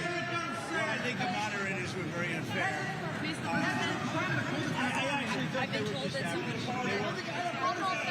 All right. Editor Madden, are you here? Are you here? WAPO poll came out. Yeah, I am. I was just muted. I'm still here. Yeah. Yeah, WAPO poll came out. Swing State Debate Focus Group has Harris winning 22-2. Oh. Was that like the undecided voters thing? He's having a meltdown on camera right now. This is insane. I don't know. I'm gonna try to find it real quick. Hold on. Oh my God, he's still going. He's in the spin room. Oh God. He talked about polls that we're not certain of where they exactly came from as showing him up in the race. But point being is Donald Trump has made this unscheduled appearance here to the spin room to say that he won. David Muir, he got asked the question, goat why of the be night. here in the spin room if you believe this was a clean win? And he didn't really fully answer that. All right, Jay, forgive me as we're it's following the swing everything. state one. Former President Trump right there in the spin room. We are going to step away from this just for a second. We'll come back if anything happens. But we want to talk to our Republican and Democratic strategists, Yeah, that's not like Reince the Priebus CNN and live Donna reaction, Brazil, to get that's their still reaction pretty, to everything. like, terrible. What'd you say? Say I really again? want to see what the two people say, because they usually have interviews. Going into the spin room after you did a debate is the worst possible thing you could do. Yeah. She needs to give more interviews. Like, she can do fine. She needs to believe in herself more. Yeah. I'm actually shocked at how much better she was on the debate stage than she was with Dana Fash. Yeah. I think it's because she's secretly a Hamas supporter. Yeah. And like yeah. she was worried that Dana could like smell it on Get her. around that. Yeah. Yeah. And was gonna laser her. They had real moderators there instead of fake journalists. Well, I mean, yeah, dude. CNN is so cooked. I mean, fuck CNN. Actually, they're such dickheads, dude. Yeah, this suck. Yeah. JD's on CNN. Oh. Let's see what he's saying now. They cooked him on ABC. I don't know if you saw that. How you wanted it to go in terms of Harris clearly trying to get under his skin, talking about crowd sizes, talking about former officials like John Kelly and Mark Esper and others. I mean, I heard from some Trump advisors who said he took the debate too much. Do you believe that? No, look, I think that what we saw from Kamala Harris was a lot of platitudes. It was a lot of plans that had no real substance behind them and no real precision behind them. And what is most interesting, and it's really the sort of microcosm of this entire race, is Kamala Harris has a record. Donald Trump has a record. Donald Trump is proud of his record and is running to it. Kamala Harris is running away from her record and pretending that somehow her term as president is going to be radically different from her term as vice president, but she can't actually articulate why. And in fact, to the extent that she articulates it at all, it's by running away from positions that she clearly held just a few years ago or even a few weeks ago. So why didn't Trump push her more on that? Because that is what we hear from you every day on the campaign trail, is talking about her reversals. He did not really talk about why haven't you done what you're saying you'll do until his closing statement. Do you think he should have done that sooner? Well, I think he did. I mean, he did it in the closing statement. He also really hammered her on her inconsistencies, right? This is a person who said she wanted to ban fracking. Now she says she doesn't. She wanted to defund the police. Now she said she doesn't. She wanted a secure border. I thought that he really did, actually. On three issues in particular, I think he was very focused on hammering Kamala Harris's inconsistencies with her record, what she says now versus what she said even a few weeks ago in some cases. It was on the border, it's on fracking, and it's on defund the police. That was clearly what he's most focused on, and I think it's not surprising because those are three of the issues that the American people care the most about. I mean, look, this is a person who was to the far left of her own party and now is trying to pretend that she's effectively Donald Trump. My favorite line of the night is when he said she's going to don a MAGA cap and pretend that she agrees with me on everything. I think the American people are too smart to be fooled by Kamala Chameleon acting to be somebody that she's clearly not. Yeah, she kind of smirked when he said that he was going to send her one. On abortion, though. This is a man who saw the former vice president under Donald Trump get almost executed and said, "That's my job. Like, I love that. I will be your man, sir." Yeah. Like, he knew what he was signing up for. You know what I mean? It was so funny when he was like, she was talking to me like I'm a child. Like, you got to get that shit resolved, man. You're like 40 years old. Yeah. Legislation that has no chance of being brought. I think it's a totally reasonable point. But again, the CNN instant the poll main coming up substantive after issue this. is Donald Trump believes that abortion should be a state because I remember policy, Hillary, they and said Kamala she Harris won, fundamentally she got thinks that 60% people abortion said- should be funded by Focus taxpayers group? right up to the moment. Okay, no, of they said instant poll before that. Yeah, no, I swear I didn't. I did not. Yeah, instant poll. Okay, I want to stay on for that because I think the record. I know like Biden had a really huge victory in like the first debate in 2020, and Hillary did really well in 2016. And like if you look at the polling from 2016, it was like pretty impactful. Hillary was only up by 2, which is about as much that like Kamala is up by now, like kind of ironically enough. And after the debate, but before Access Hollywood, she went up by 4. If Kamala goes up by 4, she's going to be leading in every single swing state. She could like really like be in a solid position. So like, I mean, like this is, I mean, she accomplished a lot of what she wanted to. Yeah.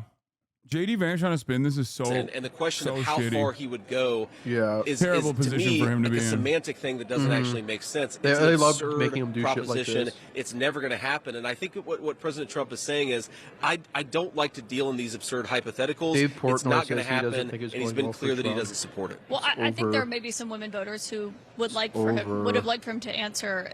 He's losing Barstool. Yeah. Is he brought up this misleading false claim that you yourself have talked about in recent days about Haitian immigrants in Springfield, Ohio, abducting people's pets and eating them, which officials there have said is not true. You yourself acknowledged it may be false on Twitter. You still told people to keep spreading it. But Trump just amplified it to tens of millions of people who were watching. He's losing Why everybody from push Taylor Swift something to Barstool. that's not He's gonna, true? Kamala's First of gonna all, get, city Kamala's officials have gonna not said get it's 100% not of the high true. They've school said vote. they don't have all the evidence. They But said we've they have heard, no evidence. We've heard from a number of constituents on the ground, Caitlin, who Why both do they think firsthand this and is a secondhand good thing to reports run on? saying Like, this who stuff. told So them they that this is very a clearly, solid story to meaning go the people with? on the ground dealing with this think that it is happening. I can't And I believe think they're that it's like important for tripling down journalists on to this actually shit get on the over ground and over uncover again. this stuff for What themselves. the is You going have on? A lot of people saying my pets are being abducted, or geese at the city pond are being abducted and slaughtered right in front of us. This is crazy stuff. And again, whether those He's doubling down on this. turn out to be mostly true, somewhat true, whatever the case may be. Caitlin, this town has been ravaged by 20,000 migrants coming in. Healthcare costs are up. Housing costs are up. Communicable diseases like HIV and TB have skyrocketed in this small Ohio town.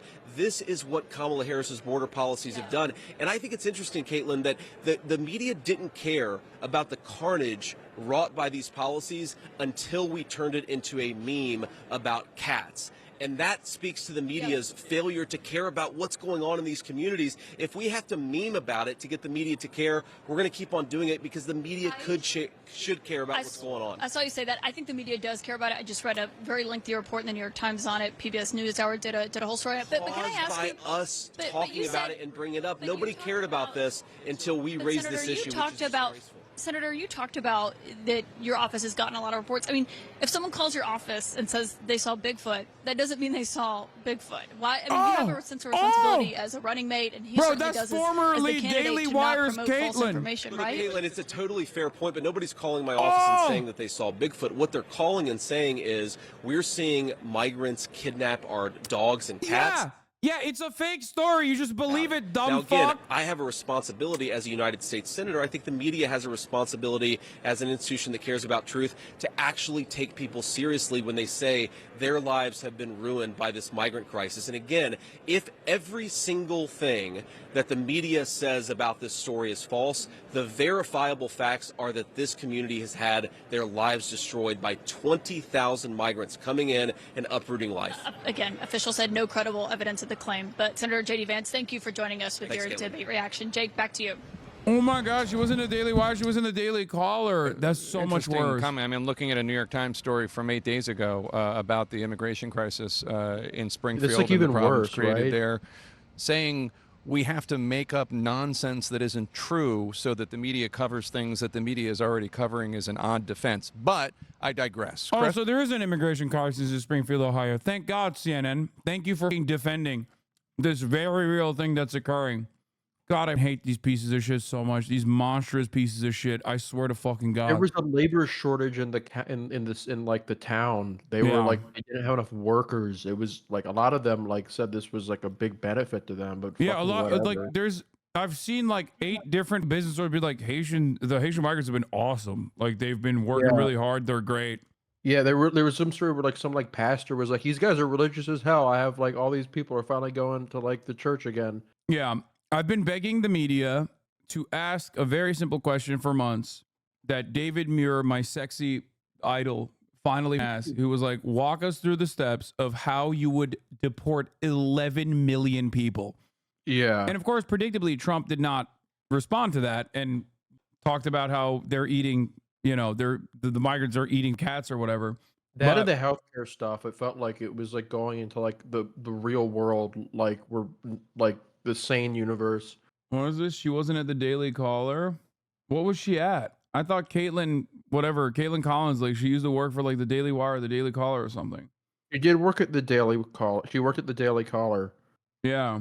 Wire She was a chatter saying, contributor. yeah, which is even worse because Daily Caller is the Tucker Carlson shop, Yeah, right? they were like the guys who were like too racist, so Facebook had to start promoting the Daily Wire instead of them. Yeah. Yeah, she used to be the White House correspondent for the Daily Caller. She worked there for like years. She Oh, worked there Trump for is on 3 Fox. years. Oh, Trump is on Fox in the spin room defending his. To be fair, they weren't, but I felt very comfortable. Yeah. We have the best policy. She has no policy.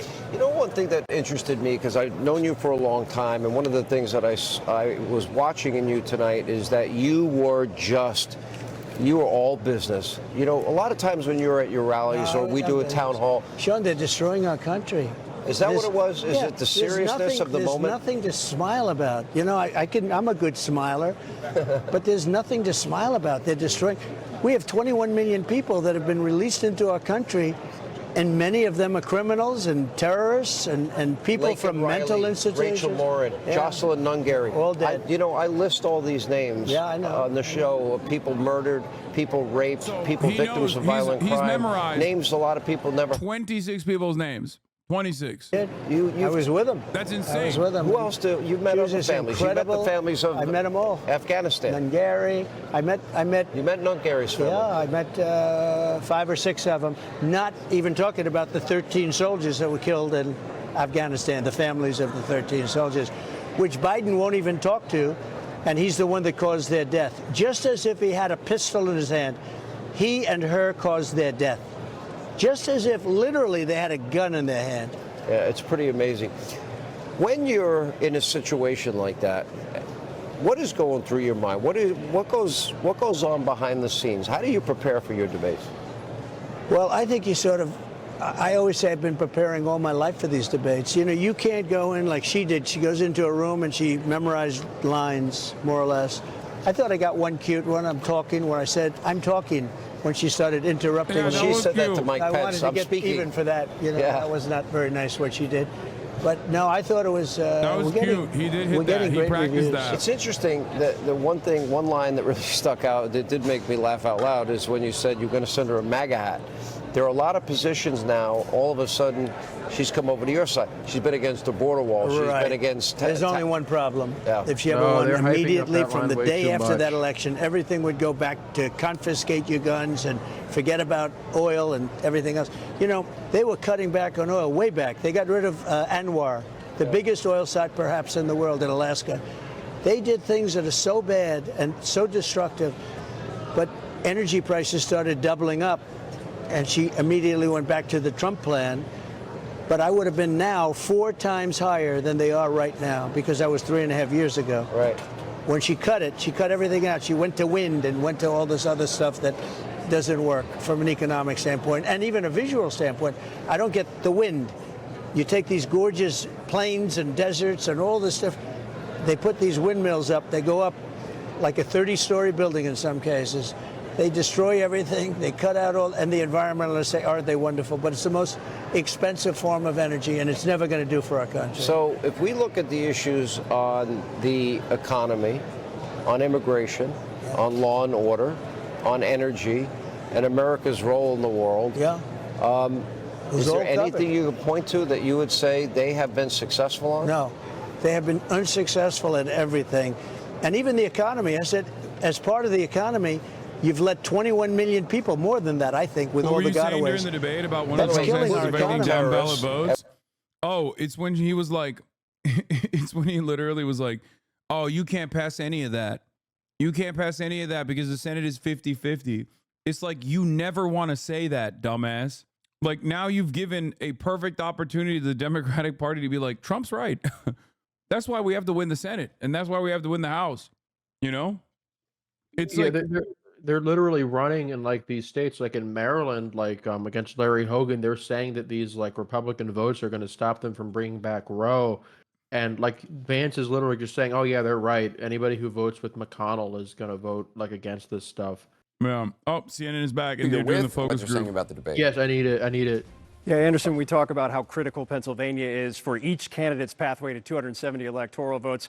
We're here in Erie County, Erie, Pennsylvania. We're sitting currently at Mercyhurst University, been wonderful host for us. The reason why we're here 400 miles away from the debate is Erie County is the swingiest county in the most important swing state of this campaign. There's no question about it. When Obama in 2012, when Trump in 2016, when Biden in 2020, the last two cycles, just about 1,500 votes each separated the two candidates. So we wanted to ask voters who have not made a firm decision yet who they want to vote for, what they actually saw in this debate. Now, these are voters that have in the past supported Republicans and Democrats. They have in the past shown support for former President Trump or for Joe Biden. But coming into this night, they told us that they had not made up their minds yet in this election. So just to step back a little bit, show our focus group two people, Erie residents, again, most important state, most important county in that state. We asked for a show of hands before the debate who hadn't made up their mind yet, but thought this debate may determine not a single where they would person go under the with age their of vote. 50 in to that. start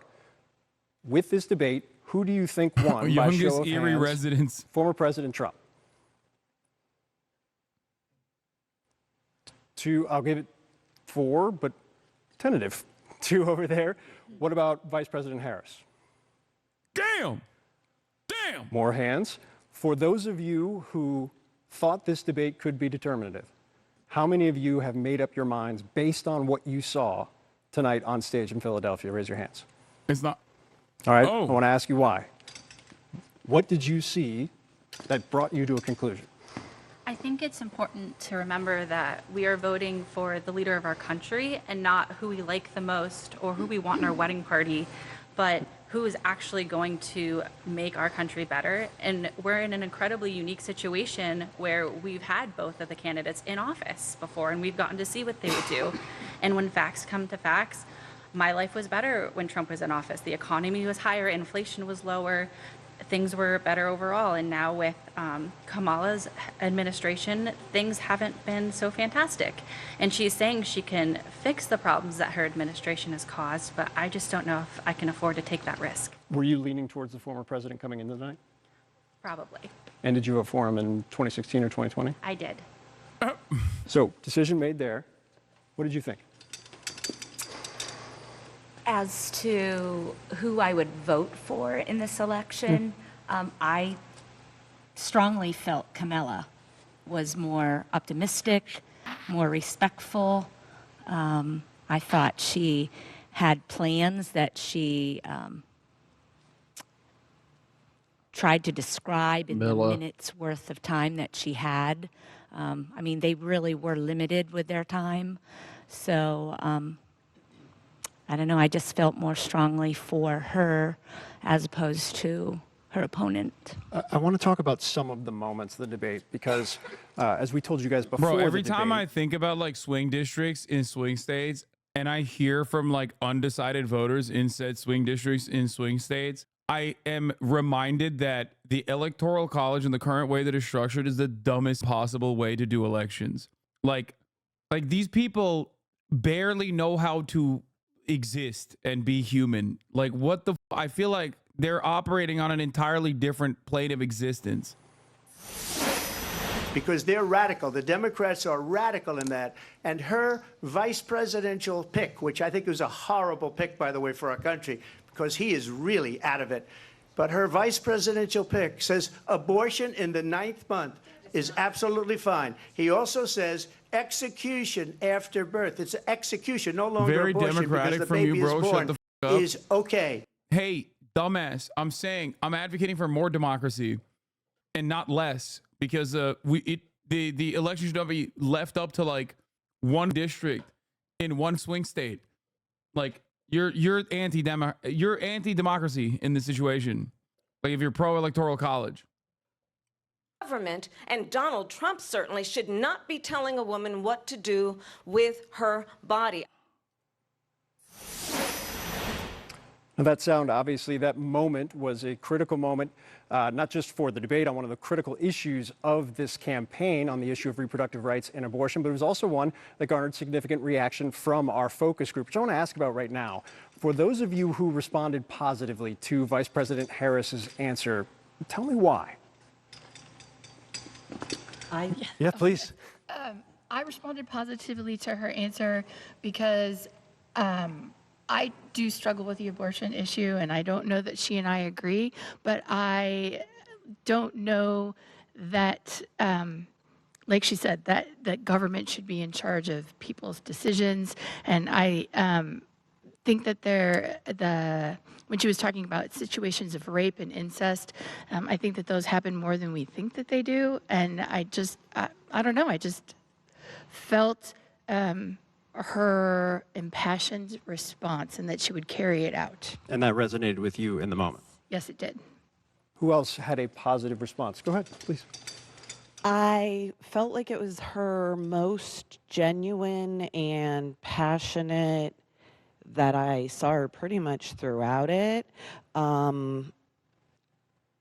I didn't necessarily agree with what she was saying, but my favorable reactions were because it was nice to see the passion and believability that she stands behind, and then have something to gauge more of what she says on, since she hasn't spoken a lot solidly about a lot of issues. And I think what's been interesting, again, following how you guys were tracking the debate, which is a fascinating experience, and I should know, nobody in this room has been listening to the post-game coverage, nobody in this room has been listening to the analysis. We've actually all been talking amongst ourselves, and it's been a really great conversation.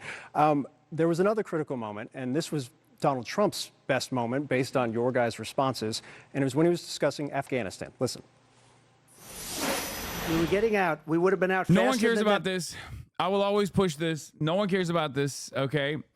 People in media and defense contractors cared more about this than anybody else, okay? And then they shut the f up about it because we dumped all the funds from Afghanistan into Ukraine anyway. So don't worry. Those weapons contracts are still safe. Nobody is like, oh my God, the 13 of our best soldiers died. I'm sorry, okay? That comes across as like crazy, ridiculous, maybe a little bold, okay? But no, this is not a thing that you can push for. No, there's no shot. People care less about the 13 of our best troops dying in Afghanistan than they do about Israel, Palestine. And it seems like none of these give a shit about Israel, Palestine anyway. So like, I'm telling you right now, that is just like a direct laser from Trump to be like, that's the Hunter Biden of this election cycle, which is ironic because he also tried to bring up the Hunter Biden situation as well, which was great. I love that he did a callback to Hunter Biden. Iraq back under President Bush. And when I saw that we were leaving that amount of high-tech equipment in the hands of our enemy, and later that day or later that week, I saw on the news where them celebrating with our guns in their hands, I realized what a travesty that was. In the loss of money in that we abandoned when we left, plus the very bullets that we left there that they were shooting at us as we flew away into planes. We have a lot more to get to with this group. We're going to get to them in a moment. I don't understand how you believe that people don't care about that event as an American. American. It was objectively a good thing, and that's precisely the reason why only 13 American military members died in Afghanistan under the Biden reign, whereas 67 military members died in Afghanistan when Trump was president. You want to know why one number was larger than the other? Because that's what happens when you pull out of a country, okay? Automatically, magically, no soldiers die in Afghanistan if there are no soldiers to be in Afghanistan. That's it. And the dumb over at the Kamala Harris campaign should probably reiterate that position over and over again to be like, hey, you know, obviously not a single veteran should ever die. Not a single soldier should ever die. But the reality of the matter is 67 of our beautiful troops died under your reign. You admitted that. They were sniping. The Taliban was sniping our troops. You said it yourself. Okay? Get the f out of here, dude. What are we talking about? What are we talking about? There's also something additionally funny about like talking about the Taliban swinging around American weapons because it's like, yeah, dog, we gave them those weapons many, many years ago. Okay? Like years prior. They used it on us because we gave them the weapons originally when they were fighting against the Russians. Nate Silver said the debate is much closer if you watch with the sound off. Yeah, big brain shit, but it's not. Because even on the optics front, I think that was also very cowardly, by the way, from the Democratic Party. Let's just get back to shitting on the Democrats for a second. Very cowardly from the Democratic Party. They got like their first ever bad press. And that was when the Biden,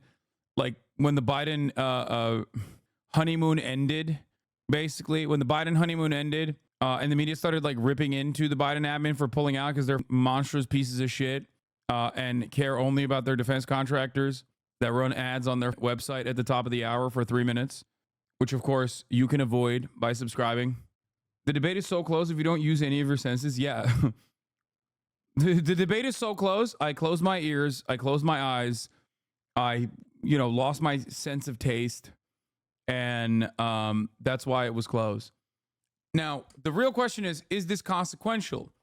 And that's what I was trying to talk about with respect to what the goals are. If the goals are to win new voters, because Trump is already locked in. He's got the base. Okay, he's got his base. Is he going to get new people? Like, do you know many people in your life or anyone around you that is like, who's this Trump guy? I'll bite. Like, let me try to figure this guy out. What's going on with this Trump guy? Talk to me. Like, no, he is maxed out on name recognition. And that is precisely the reason why when he got shot in the head, okay, Asmin's chat, dog, if you think Asmongold's chat weren't already Trump voters, I don't know what to tell you. Yeah, exactly. That's my point. He's not expanding the base with Asmongold's chat. Also, none of them are going to vote anyway because they're too busy being permanently stapled to their goddamn chairs playing Horde. Okay?